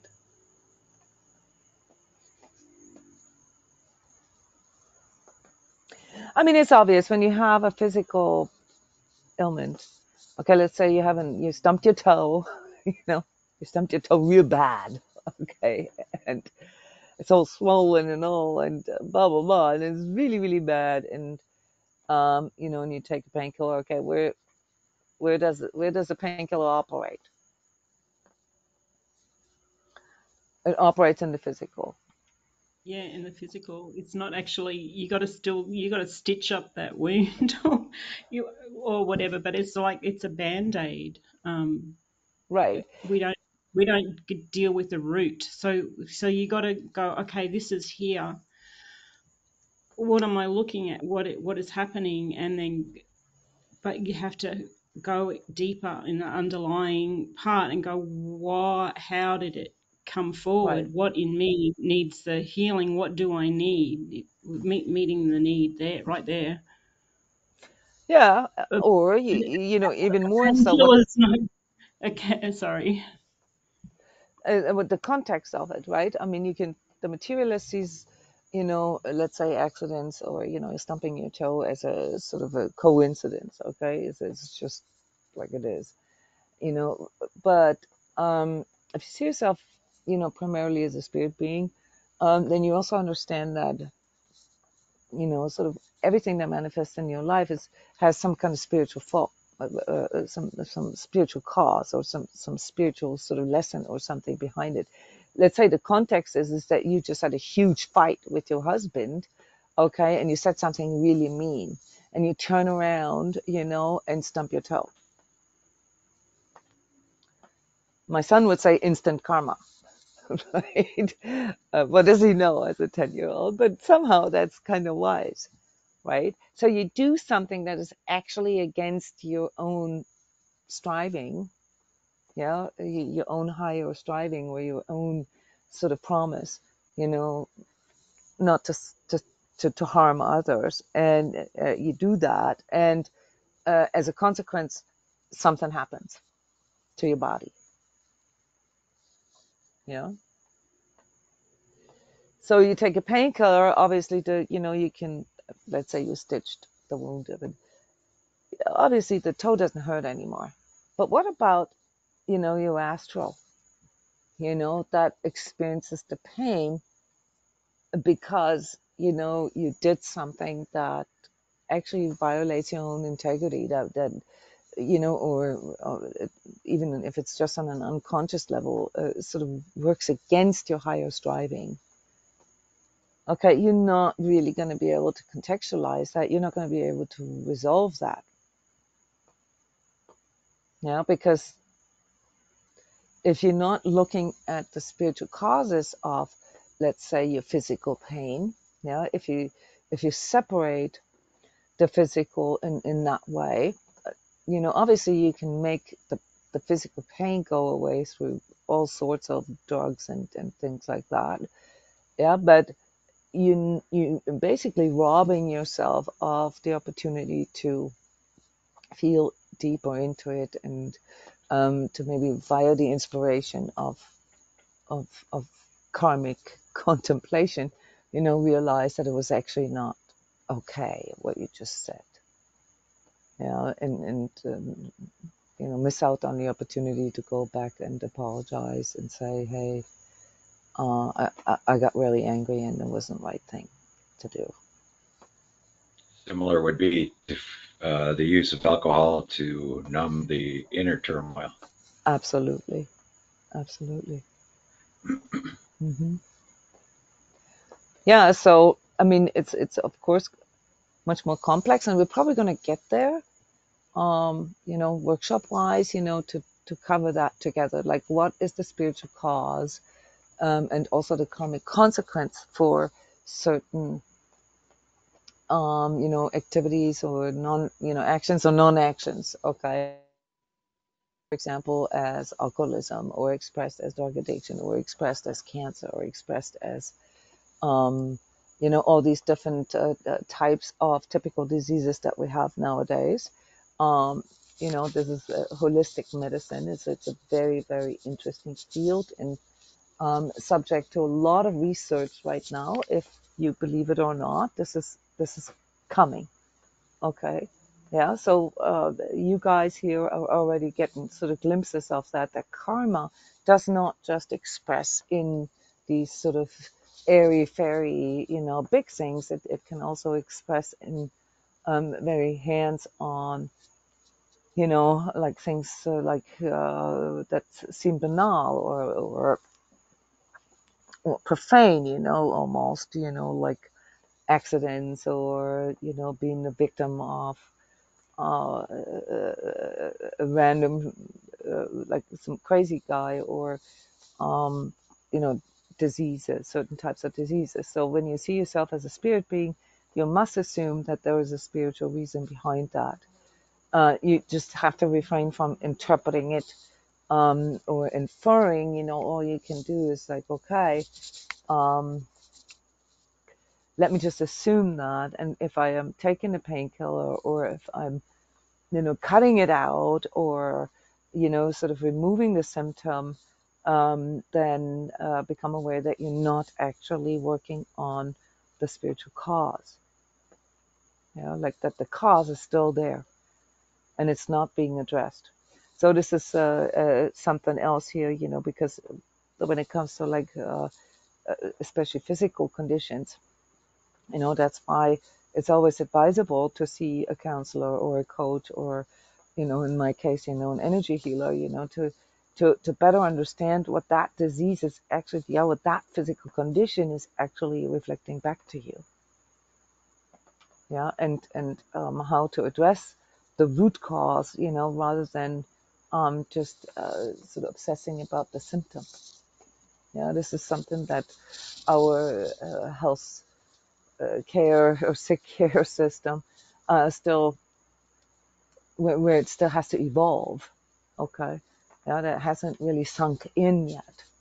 Okay. That diseases are basically karmic of nature, if you will. They can span or reach back several lifetimes, and are therefore not really all psychological. So this is another mistake that we do, because psychology has materialized all issues that are spiritual of nature, through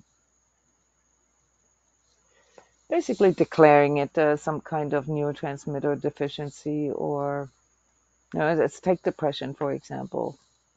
The you can of course come up with a physiological and psychological component. You can say it's a lack of serotonin, a lack of dopamine, and and you can take meds that artificially increase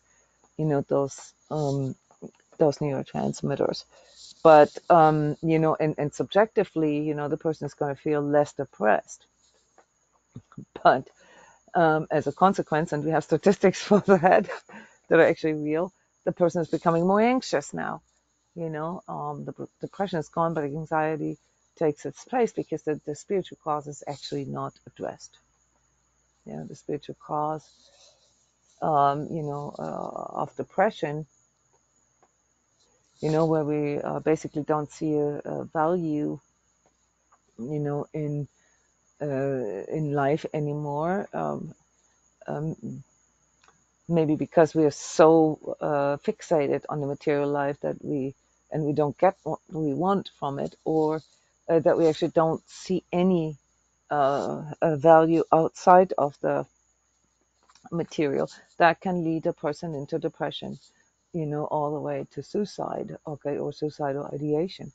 Yeah, and that's basically, something that has to do with our relationship to, or the lack of a relationship to our spirit being.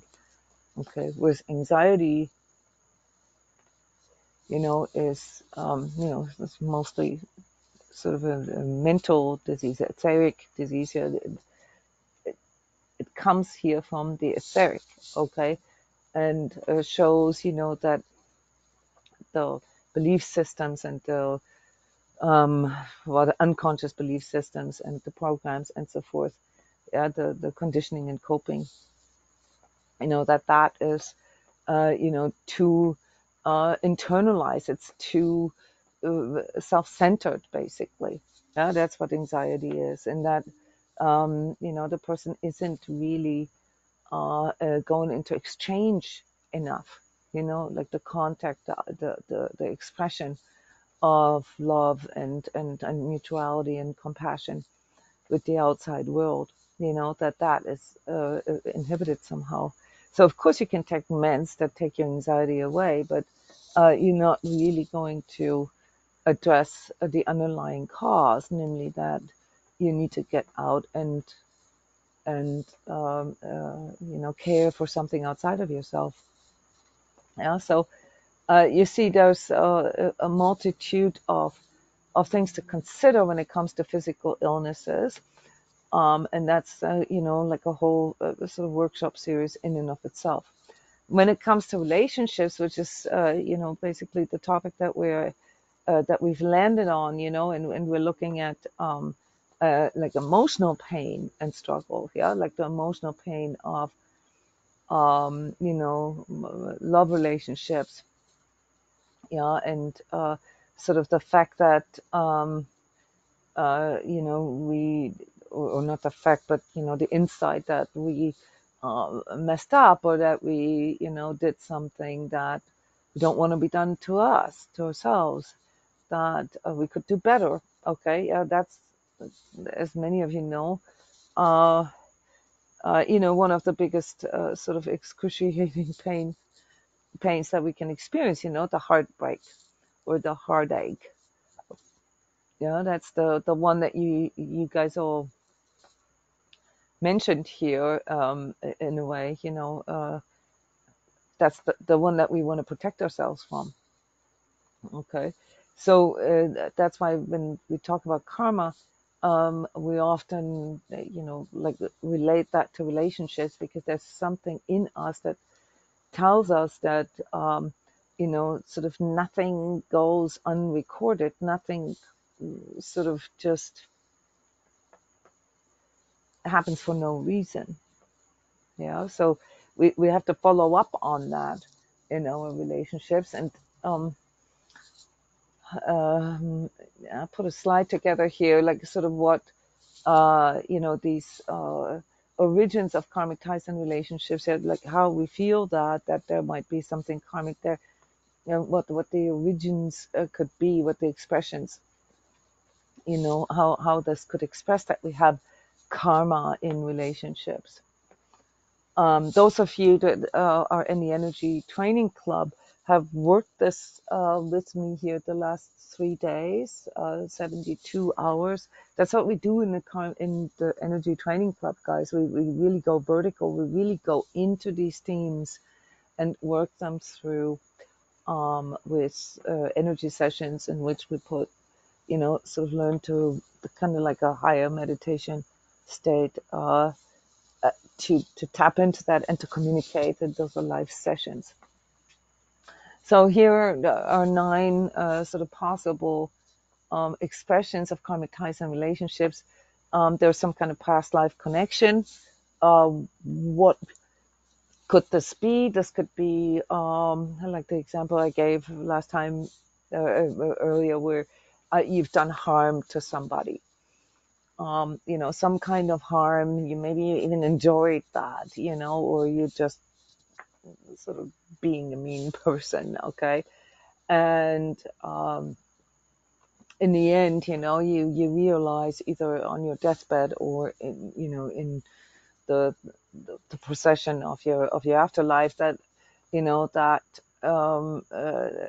causes you a lot of spiritual pain in the aftermath, and that you want to do better and want to come back. So you can have now a karmic experience with that very same person's next incarnation, okay, but in a different constellation. Like I said, the harm done to a person in life one leads to you having experienced the harm on your own being, so to speak. So you could, for example, have reverse roles, or let's say you were the wife of somebody in life one, and then you come back as the daughter of that same person. Okay, yeah, just as an example. So you could come back and meet that same person in a different constellation, where you now have to experience sort of the other side of it. It's not, you were wife in this lifetime, and then in the next lifetime you have to be the husband. There's many variations of that possible. So that's a past life connection. You can have soul contracts. So soul contracts are things that can be complex. Okay, so for example, vows and oaths, they can be an actual direct soul contract. So some people, do soul contracts consciously or unconsciously, with people where they swear to each other that they're gonna be together for in the afterlife or forever, and those things can create karmic ties, unwillingly. Even something like wedding vows can, especially if there's something like till death parts us or forever, in all infinity and stuff like that.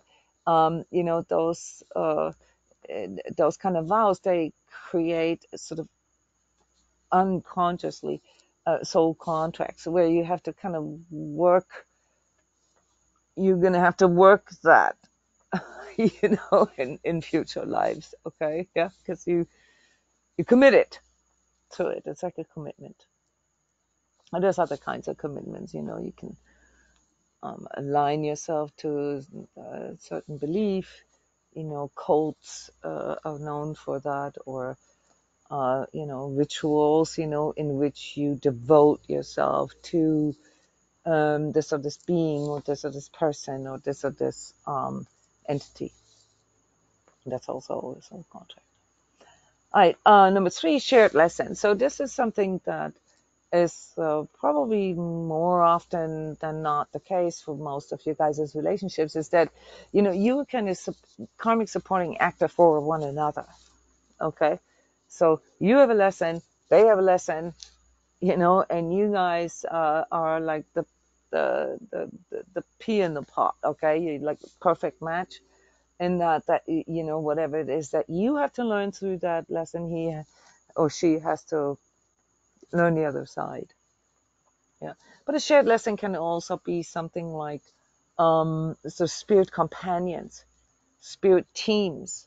Yeah, in the spirit world we actually do work in teams. There's a really really big sort of understanding here that this glorified sort of I, okay, where we really work toward sort of the highest level of expression as a conscious self, the I am, okay.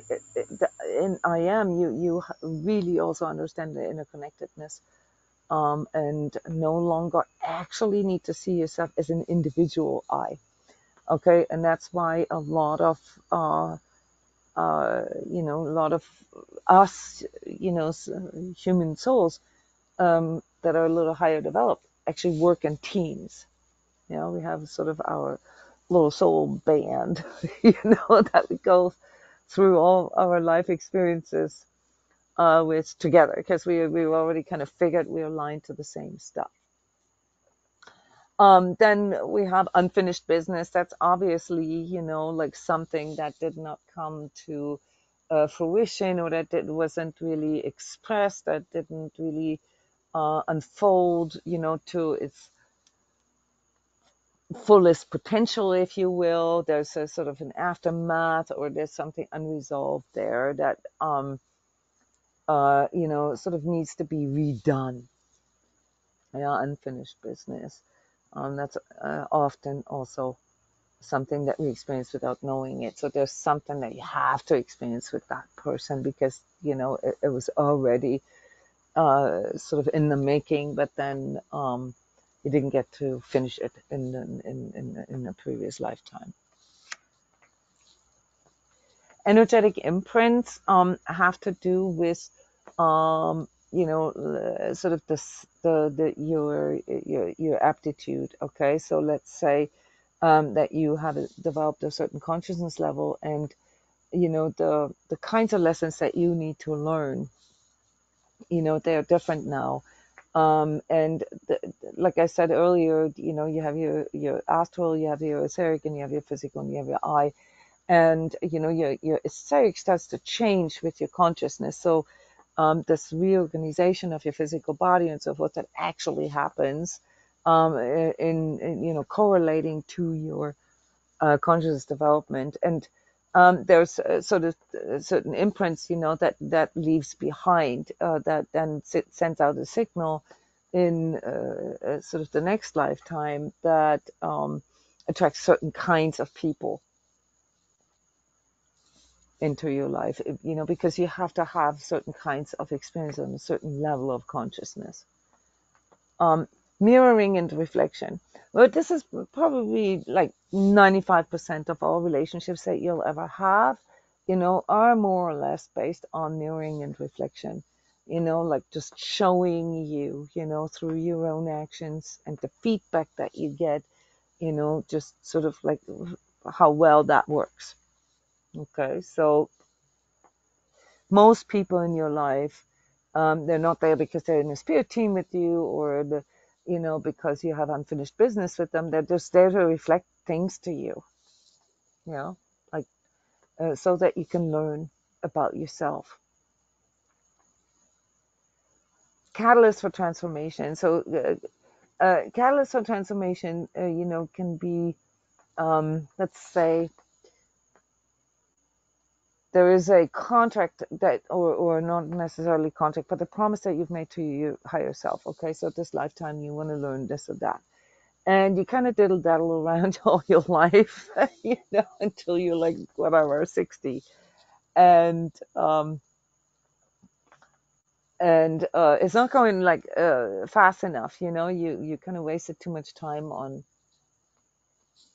I don't know, making money, or watching Netflix.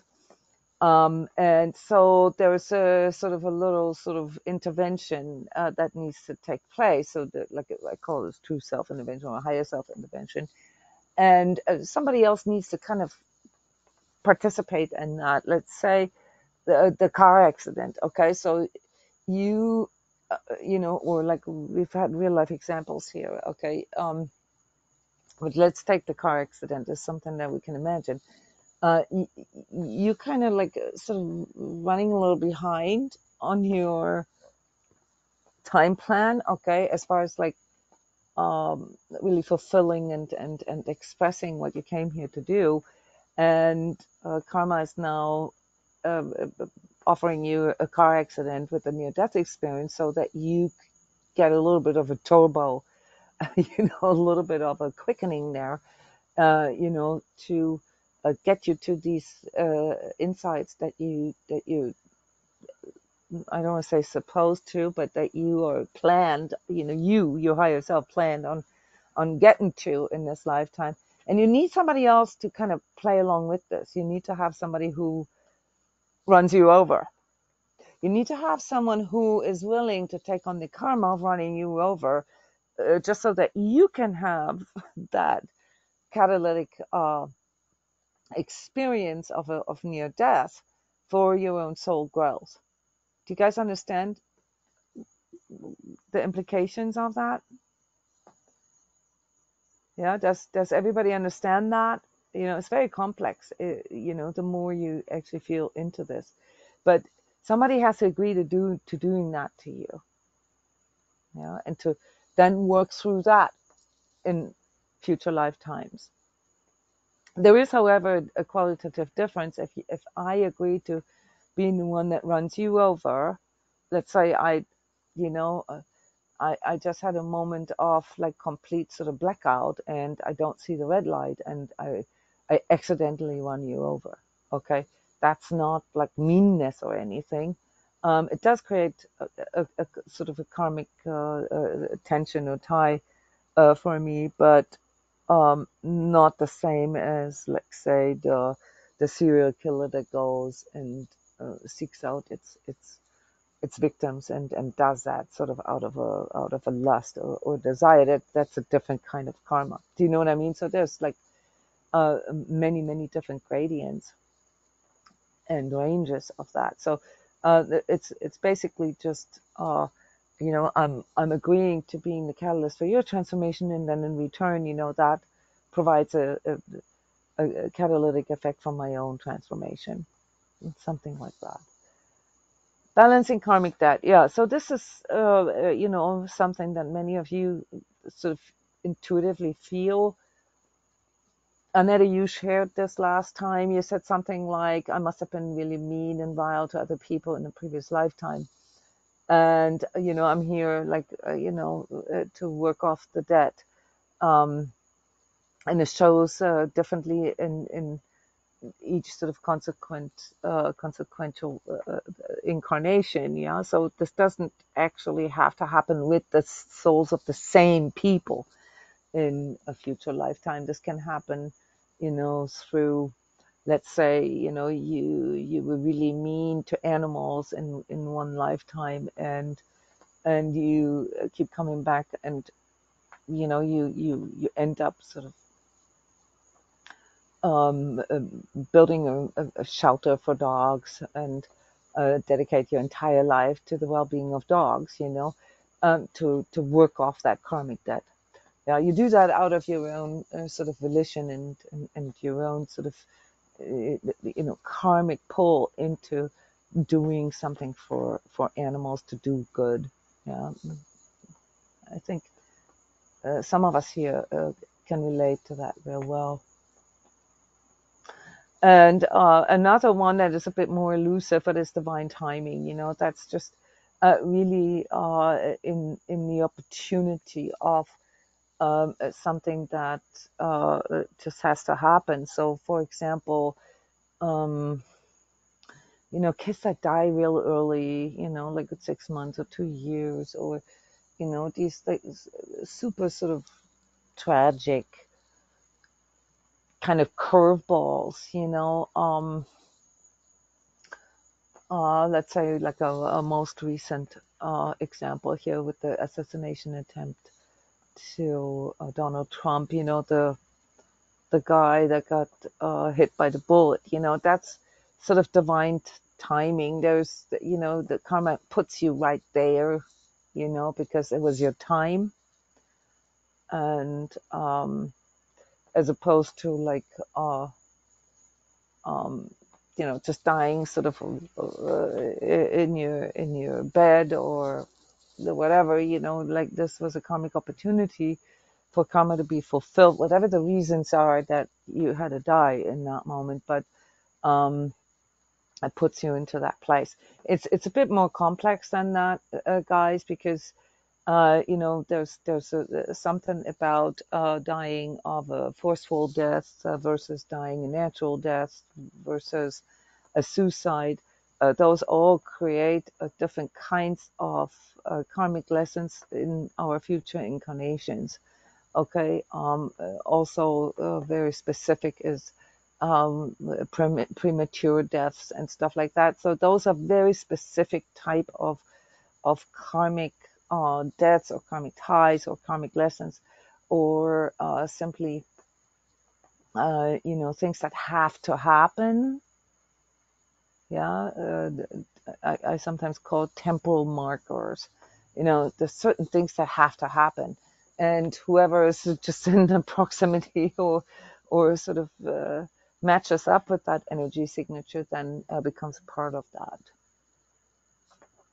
if that makes sense. So I hope that this rundown here, which is obviously just very brief, helps you to understand the complex nature of these karmic ties. So when we then talk about more sort of specific topics with relationships, for example, here one of the questions that comes to me a lot, is it possible to break up a relationship without pain? Yeah.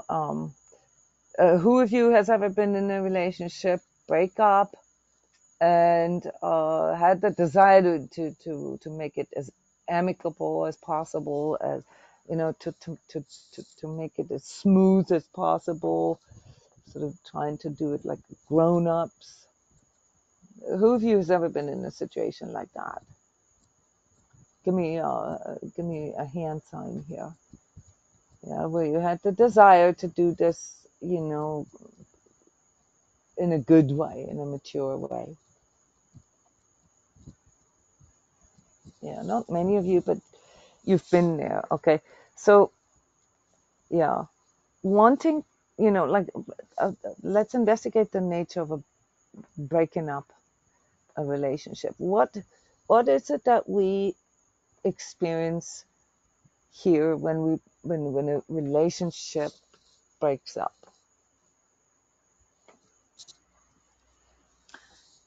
Why don't you guys go ahead and give us a few examples? But very in general, like, describe the pain of a breakup.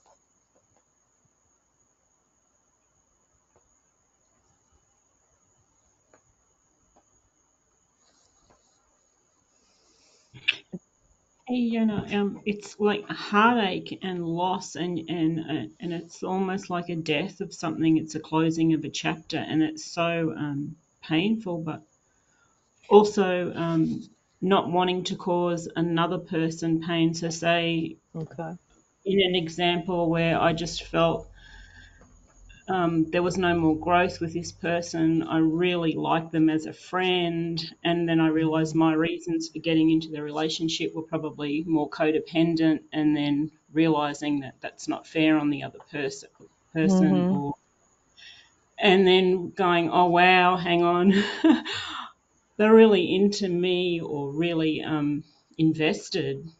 And it's also like a bit of a fantasy thing on their behalf, and being able to see it, that Okay. you don't want to hurt them, right? You're like, oh, I've got to untangle from this in a way, and not wanting them to experience pain, but in actual fact possibly that's their journey, actually, is to feel the pain, but me not wanting to be the cause of it. Mm-hmm. Me not wanting to be the cause of it. That's a good one, Julian. Mm-hmm. And yet you want to end the relationship, but you don't.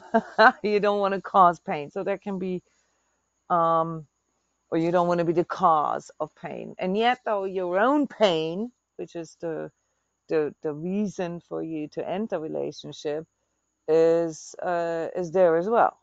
So you're gonna have to make a choice, right, between your pain and their pain. So either way, just before you give other examples, there's going to be pain. Yeah, and if you're more sort of on the empathetic side of things, then you're going to have sort of an additional sort of issue, and that is, oh, who's going to have more pain? Yeah, as a consideration. But you also said something else, Julian. You talked about the loss of something or the death of something. Yeah, so that's I think sort of the primary reason for pain at a breakup, because something is ending. Maybe something that we thought would last forever, but it's not. We have to experience the end of something, and that always feels bad, right? Why does experiencing or sort of going through the end of something, why is that painful for us? Anybody, any ideas?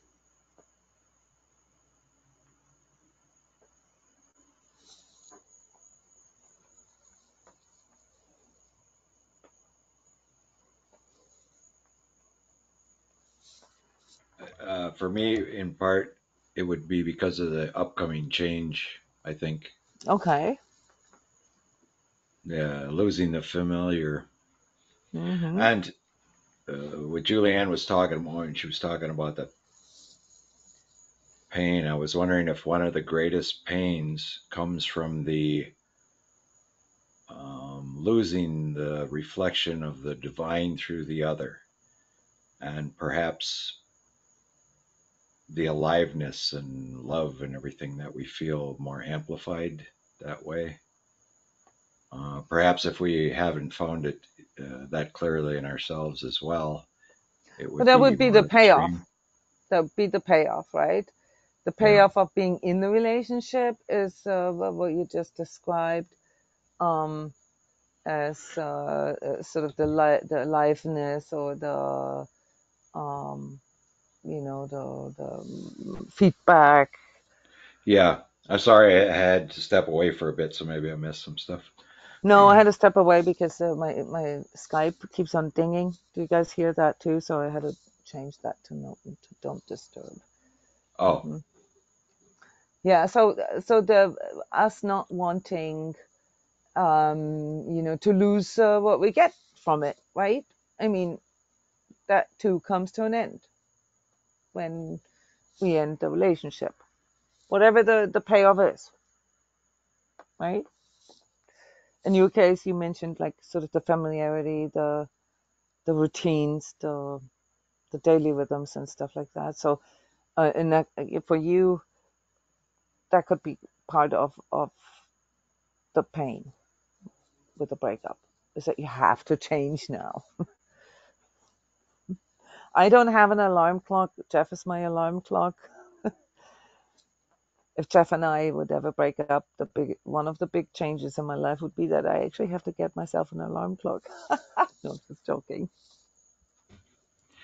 and there's a great familiarity, intimacy that develops. Yeah. Now that I think about it, that's what hurts the most because I got so close to the person, and there was Hmm.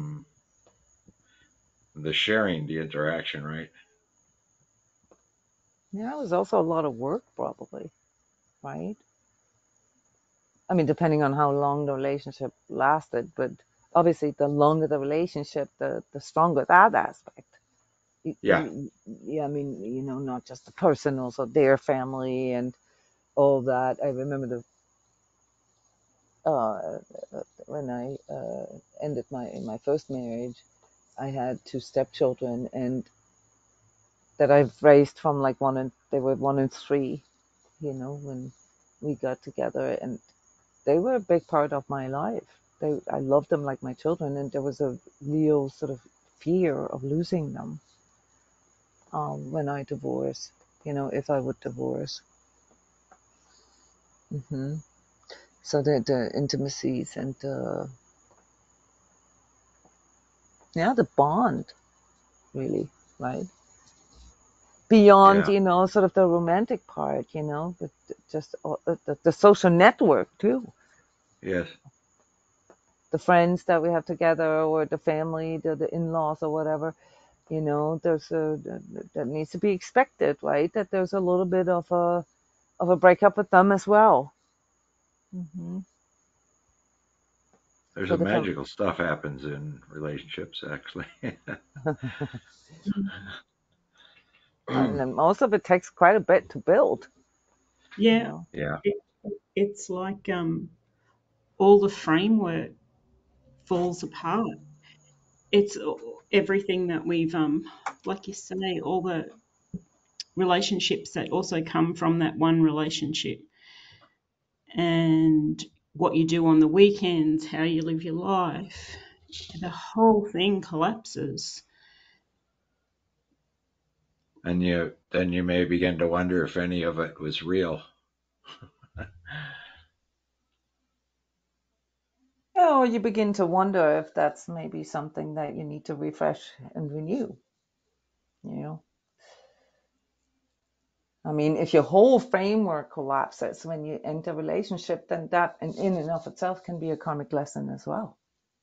Yeah, I feel that too. Well, it is because you've built everything on an external world, on outside, and it's a good lesson, like as an ending of a chapter, but that it doesn't end really. Yeah, I mean, it also reminds us on like, why do we even want to end the relationship? There's got to be something there that is either like a higher priority for us at that moment, or something that maybe that we cannot actualize in that relationship. Like maybe it's nice, but it's not really what we want, right? So, I mean, apart from the reasons why we sometimes want to break up, yeah, or the partner, okay. What I wanted to get at is the pain and the struggle here that occurs with it, and you guys nailed it. There's several aspects to that. Obviously, there's a loss of a payoff. There's a loss of, maybe belonging, familiarity. There's also something as simple as like the inconvenience of change. Yeah, we have to move, or we have to, um, find new friends, or have to like form a new social life. That those are inconveniences, guys. But the true pain, or the true reason for pain that we experience when experiencing the end of a relationship comes from somewhere else.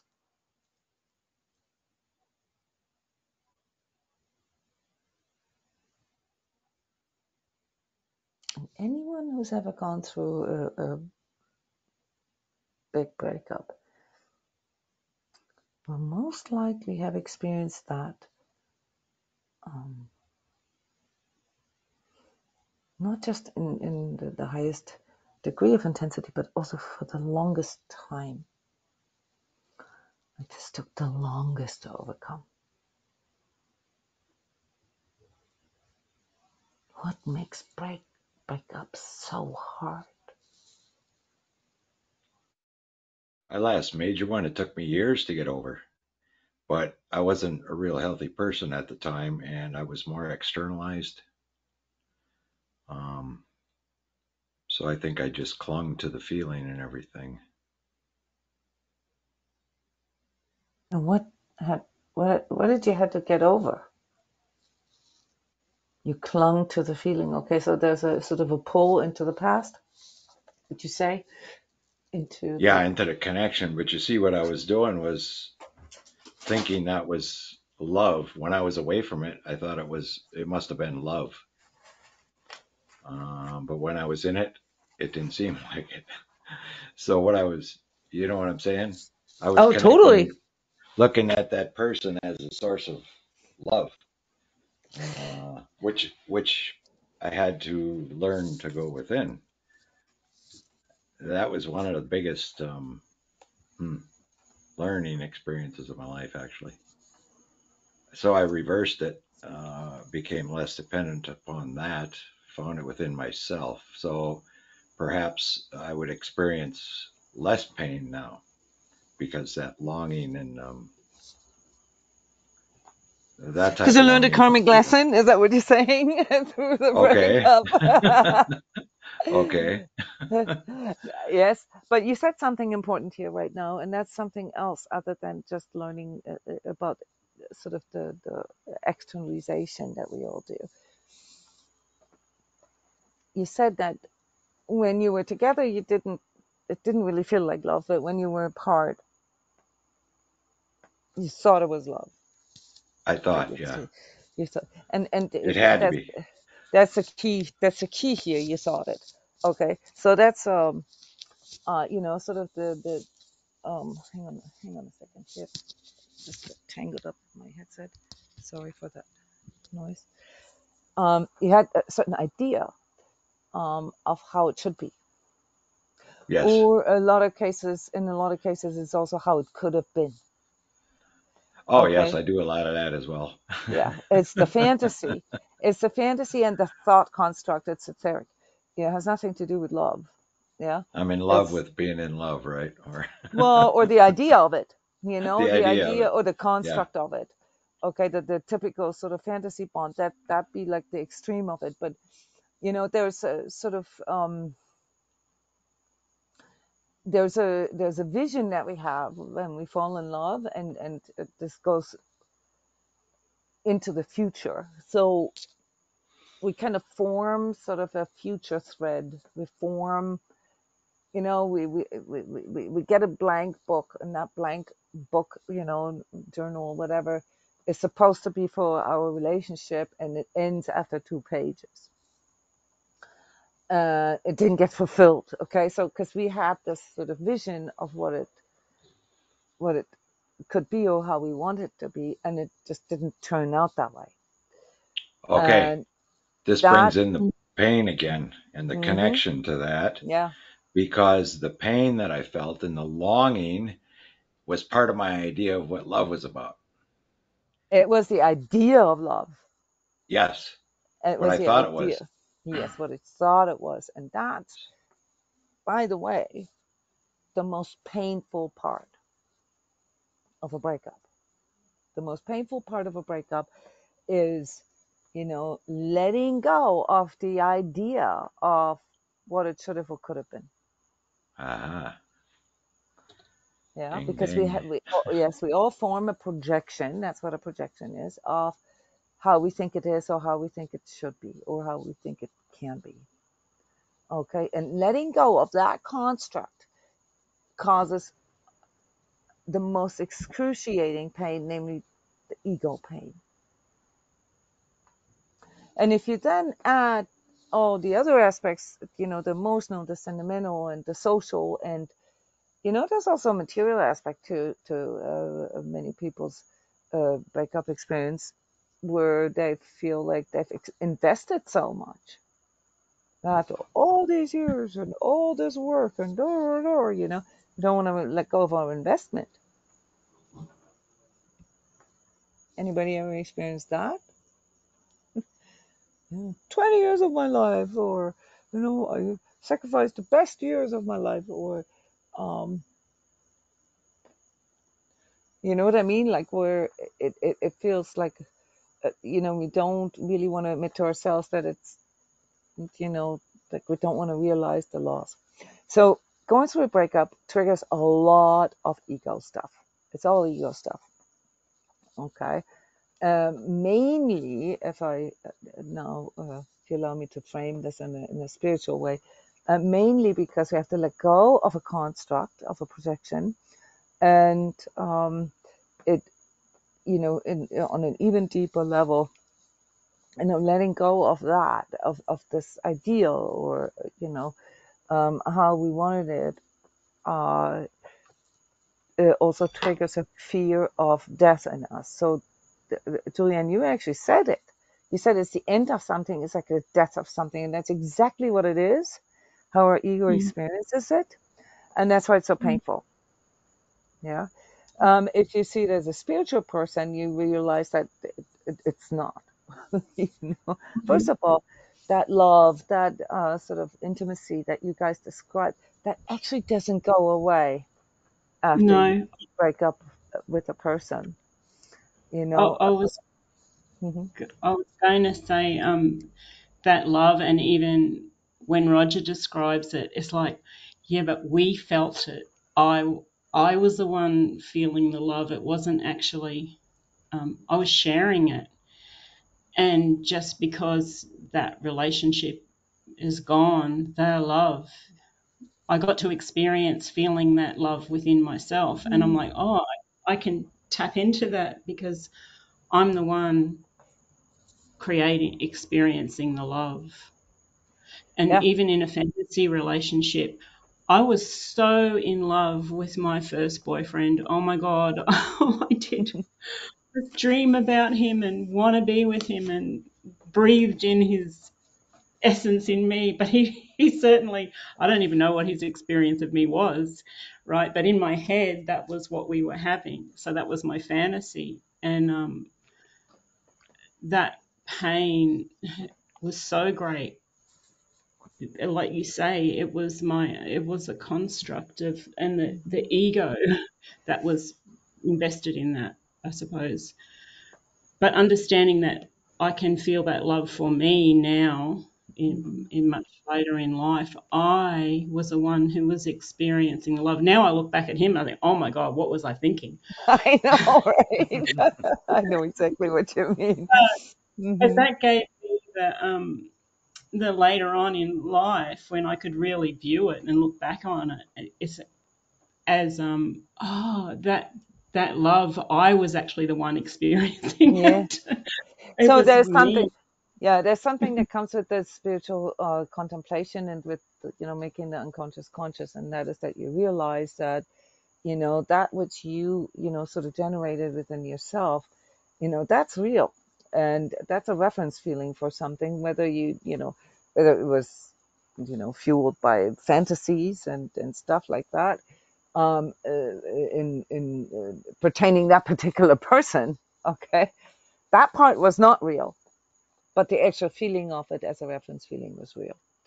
And that's why, as a spiritual person, you can see that, um, the karmic lesson in such an experience is really to unhook it from the person, unhook it from the fantasy of that relationship with that person.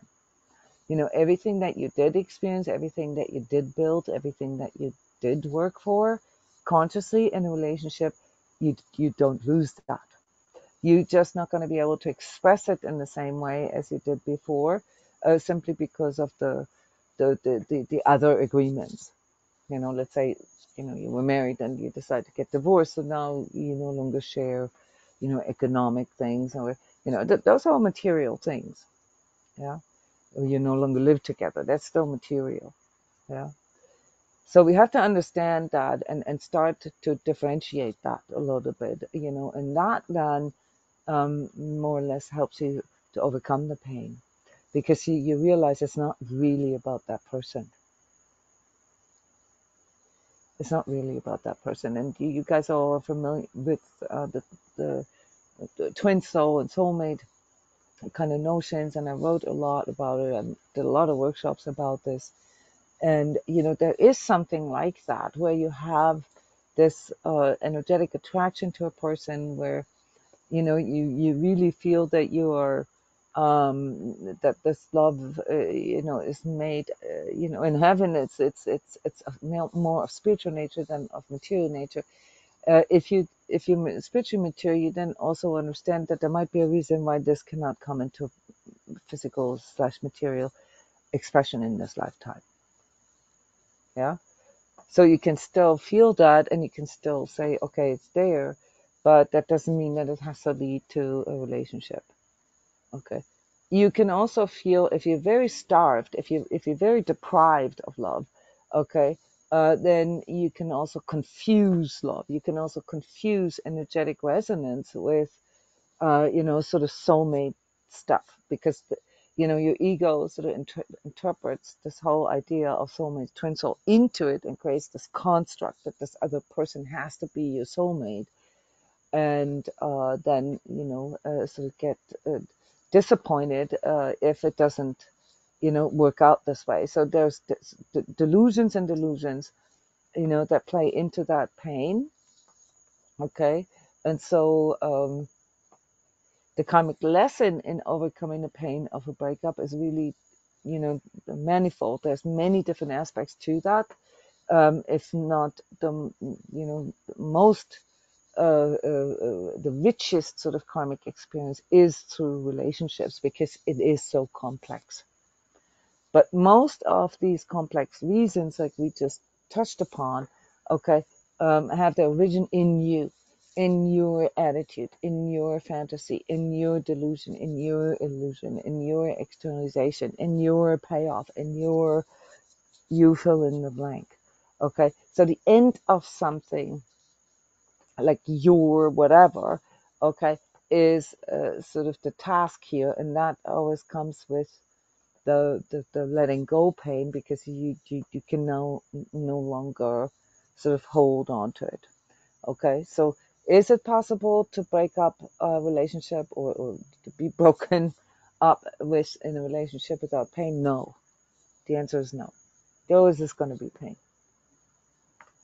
And then depending on how spiritually mature a person is, it then expresses as sort of maturity in their actions, and they're able to do this sort of like grown-ups, or it turns nasty. Either way, it's not about that, but the point that I'm trying to make here is that there's always pain, and that needs to be reconciled with. There is no breakup without pain, so we have to accept that. Yeah, we have to accept that every relationship comes with complex sort of karmic components, and when we end a relationship, or the other person ends it, either way, it doesn't matter, then there's a certain pain, because karma comes to us through pain. The pain is basically the indicator that you're dealing with a karmic aspect. If you're neutral, if you're mature, if you if you can master, your way of thinking about it, your way of feeling, and your way of expressing, you don't really have a lot of pain, because you understand, that, for example, this relationship has served its purpose, or that it was okay until now, but that you've changed, and now the relationship is no longer a good mirror, a good vehicle, to grow for you, yeah, or for both of you. So you understand that, and you don't resist that. You just say, okay, it was good for as long as it lasted, but it's sad to say that there's a sadness and a grieving, and that too is very normal and inevitable, because you have to grieve, that sort of common vision that we've formed together, and the intimacy and the belonging, and not being able to live that anymore. But at the end of the day, you can still, overcome that quite quickly by accepting, that the prerogative is that the promise that you made to your own divine self, your own higher self, and the divine, to continue growing. And if there is no growth possible in a relationship, then it's your sort of higher duty. It's a higher duty for you to follow, your promise to your higher self. And there doesn't have to be a confliction. So a lot of times, Julianne, what you just said, you don't want to hurt somebody else. Or we had this last time also with Mandy sharing, like, what if truth, hurts the other person? Well,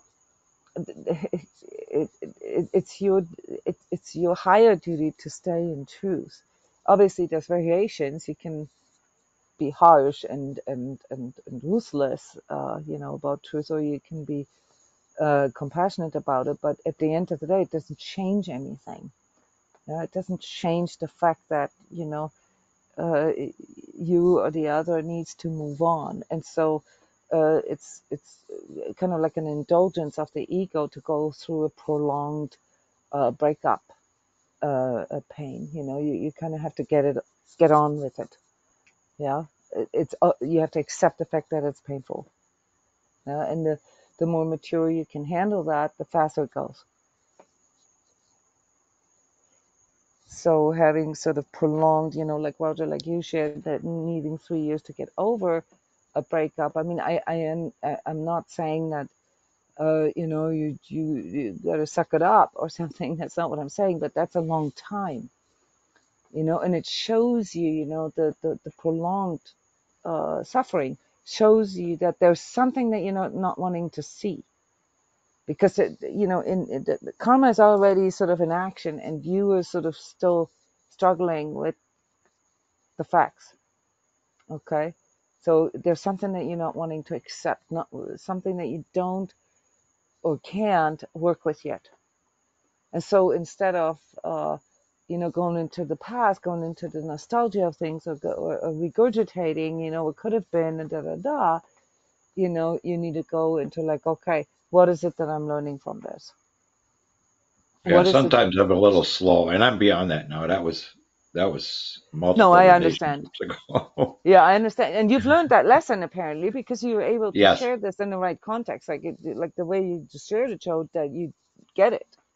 yeah, That was kind of like an indulgence. It's like, I've you know, learned. Yes, yeah. So that's the part here that we need to recognize as the importance of karmic relationships.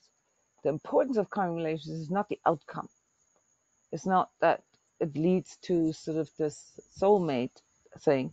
But the importance of karmic relationships is that there is, you know, something in there that needs to be, that needs to become aware to us, that needs to be reflected to us, and our job is it to actually take that on, to say, okay, I get it. Like Annette shared last time, that um, she recognizes, that there is some kind of karmic debt or whatever that needs to be paid off. Not to jump to conclusions, but most likely because, she has inflicted a lot of pain to others in a previous lifetime. Yeah. In this particular case where we discussed the pain of a breakup, it doesn't necessarily have to be karmic debt.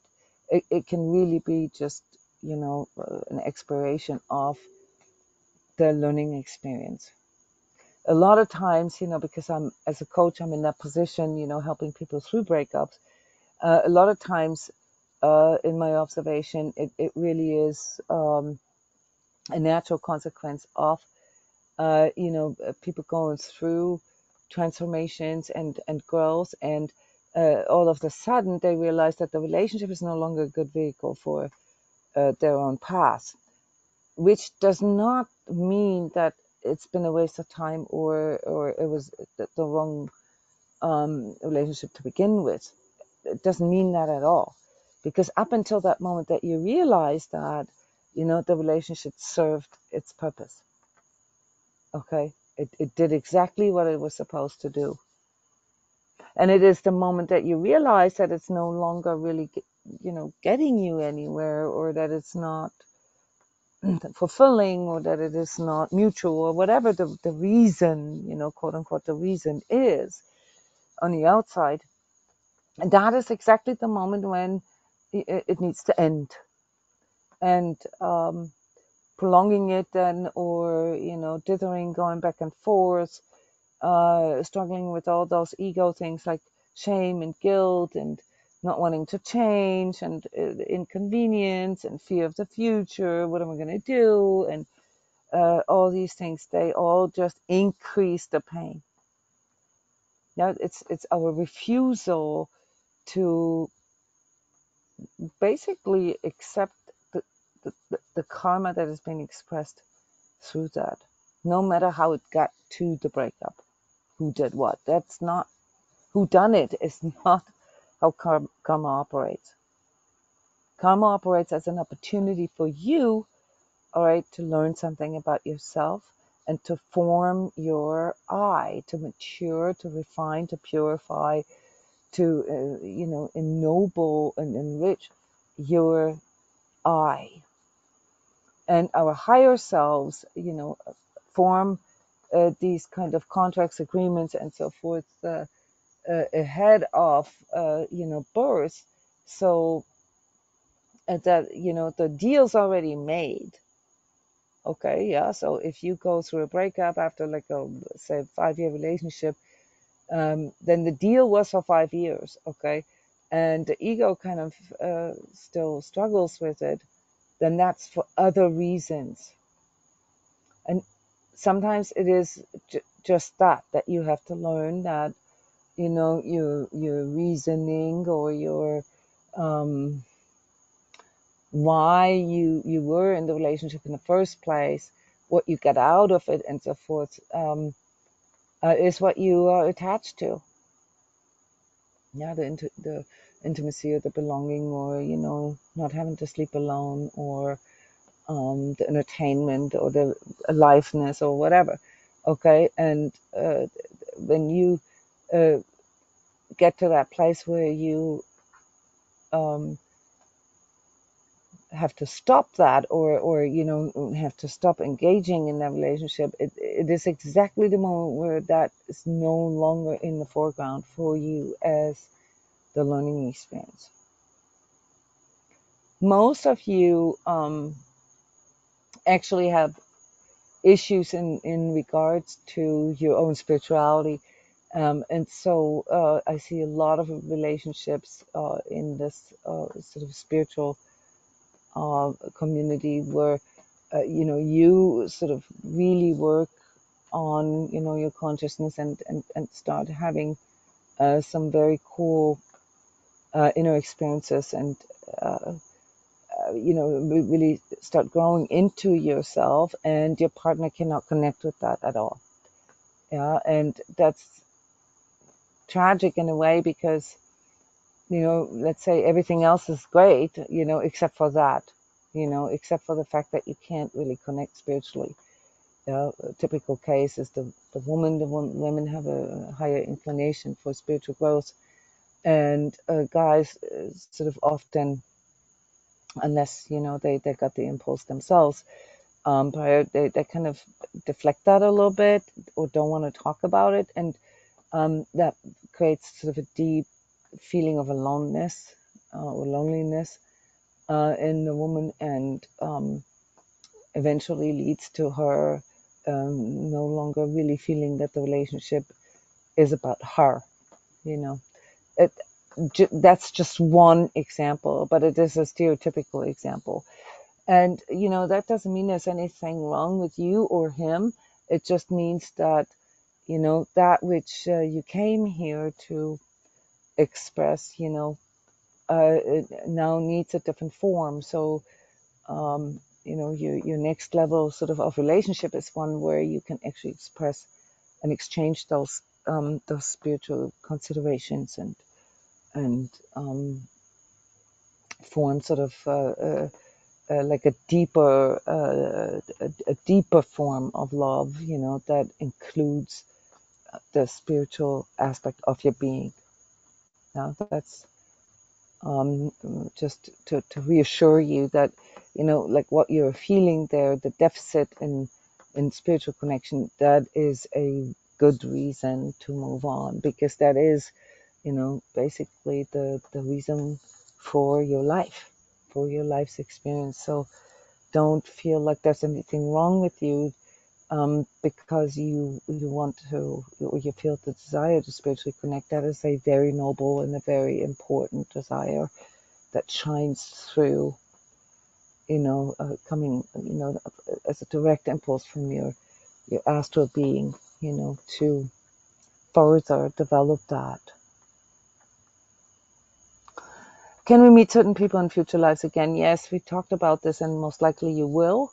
Okay, not in the same constellation, There's a lot of indication that we kind of switch roles, switch genders from one incarnation to the other. So that's also an interesting aspect where we constantly sort of have to work on balancing out the female or the feminine and the masculine energies in our system. Very cool, you know. Me personally, for example, without having a gender confusion, I didn't have that at all. But I did think that, um, that the way I'm experiencing life as a woman is quite strange to me. Like I must, I must have been a man in my previous life. I know this for a fact. In all my visions and dreams and so forth, I was a guy, and I actually had relationships with women, and it didn't make me confused about this lifetime. It just felt really distant to a degree, and also turned out to be one of the main karmic tasks that I had in this lifetime, namely to grow into that and to really take on sort of the feminine aspects, of my being. Yeah, so I just want to inject this here that you can feel that sometimes, that you kind of feel pulled into the other energy. This doesn't mean that you have a gender problem. It just means that you're still sort of feeling the echo or the reverberance of your previous lifetime. Yeah. Anybody here ever had that? Just out of curiosity, like, okay, Julianne, you had that too, yeah. Yeah, so that's not a confusion about your gender. That's really just, something that is still sort of so imprinted in you, seeing the world through the eyes of a male form, that, the female form, the one that you're in this lifetime, kind of feels strange or foreign at first. And if you guys detect that in you, then that's the impulse to actually really work with it, to reconcile with, if you're a woman, with the feminine qualities in you, and if you're masculine, obviously with the masculine form. So in that regards, there's also another purpose that shines through in our relationships, because you have to kind of come to terms with the roles as well, not the roles like the female male role dictated through society, but through the energetic qualities that you represent. Yeah. So what is masculine energy? What are the energetic qualities that are being expressed through a male form? Okay, and that can come in many different variations, and we have a lot of freedom there to express that. Yeah. So, and it has nothing to do with sexuality, by the way. Yeah. So that too is not uh, related to that. It just expresses, for you as sort of preferences. Yeah. Um, so that we meet people again in different constellations, and for many of us, the relationships that sort of caused our higher self to say, I want to come back and do better next time around. We get to experience this with that person at some point, maybe not the direct next incarnation, but maybe 2 or 3 incarnations down the road. What about our loved ones, such as like family members, parents, and so forth? Yes, they can form a spirit team with you. They can form this soul team that I mentioned earlier with you, and sort of you keep coming back with the same type of core people, okay, just in different constellations each time, to make all these experiences that you come here to experience in a sort of in somewhat of a familiar kind of energetic environment. But it doesn't mean that all people in your life are always the same. You know what I mean? Like, don't get rigid on that. because there can be so many other reasons, like we discussed earlier, why karma wants to come to an expression there. Yeah, I mean, I'm sure that there are many, many more questions, and I would love to hear and actually have the opportunity to answer your questions. So if you are watching this on YouTube, please use the comment section to ask those questions. If we get enough questions together where I feel like it's worth it to do a part 3, I will do this at some point, but it really depends on you interacting with me and the material that was presented here. Yeah, so please go deeper into some of what was already described here. If you want to ask a question, write it into the comment section, and I will take note of that and use it for a Q&A part 3, where we can maybe also go through some examples, yeah, like real life examples. I would love to do that with you, sort of here as an aftermath to the experience of the karma of love. There's an article on my website called Karma of Love that can also help to, sort of get sort of the backdrop, the esoteric backdrop that we've discussed in the beginning. And there are energy sessions and training programs. There's an entire 14-week course that I have dedicated to that, which is called Love Integrity, where we go through all these spiritual aspects of relationships and the practical training of how to overcome things, how to say things, how to learn to communicate things, and so forth. That is ongoing right now. We're in the middle of it, so you'd have to wait till I release the next start date. Love Integrity, for all of you who really want to get to the depths of, these dynamics and interactions and relationships. That would be for you. If you want to um, keep just working on making the unconscious conscious in general and understanding yourself and your karmic aspects and so forth better, then join either the Energy Training Club, which is the most comprehensive membership that I have, where we work through all themes of life, in 2, sometimes 3 sessions a week.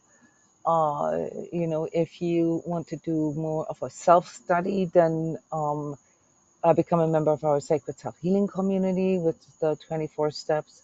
Or if you want to experience more sort of the spiritual initiation and the sort of connecting with your soul self, then look into the soul self initiation program. That's a year, of 1 session a week. And last but not least, if you would like to learn more about the etheric and astral worlds and how to navigate them, how to learn energetic techniques and so forth, then look at the energy course, a 6-week course where we meet live once a week, and where you have sort of training modules that you do by yourself. So it's basically a mixture of self-study and live interaction. Yeah, so other than that, you can always also book individual, private sessions with me. That's what I do. That's my daily bread. Okay, and if you like the content here, if you want to support my work, and if you want to like get more of these videos and so forth, so then do me a favor and first of all like the video. Okay, comment on the video. So the way the algorithms of YouTube work is that without likes and without comments, the videos just sort of disappear into nowhere land. Share the content. Here, all these workshops are and not all workshops, but those that you can find on YouTube are free. Okay, so that's something that you need to consider as well. This is very, very complex content that I am providing for you here, and it's something that sort of also needs a reflection. I need a feedback from you, to continue wanting to do this, in my free time. Yeah. So ask questions, interact, okay, share. All right. And for those of you who are already doing this in, this wonderful form, who are volunteering here at transCODES, who are running online meditations, to you, I want to send a big shout out and let you know how much I appreciate what you do for others, the selfless work of, facilitating online meditations in our Skype group. Thank you for that. And for all of you watching this video, thank you for giving me your time. And if you like this content, then please subscribe to the channel and press the like button.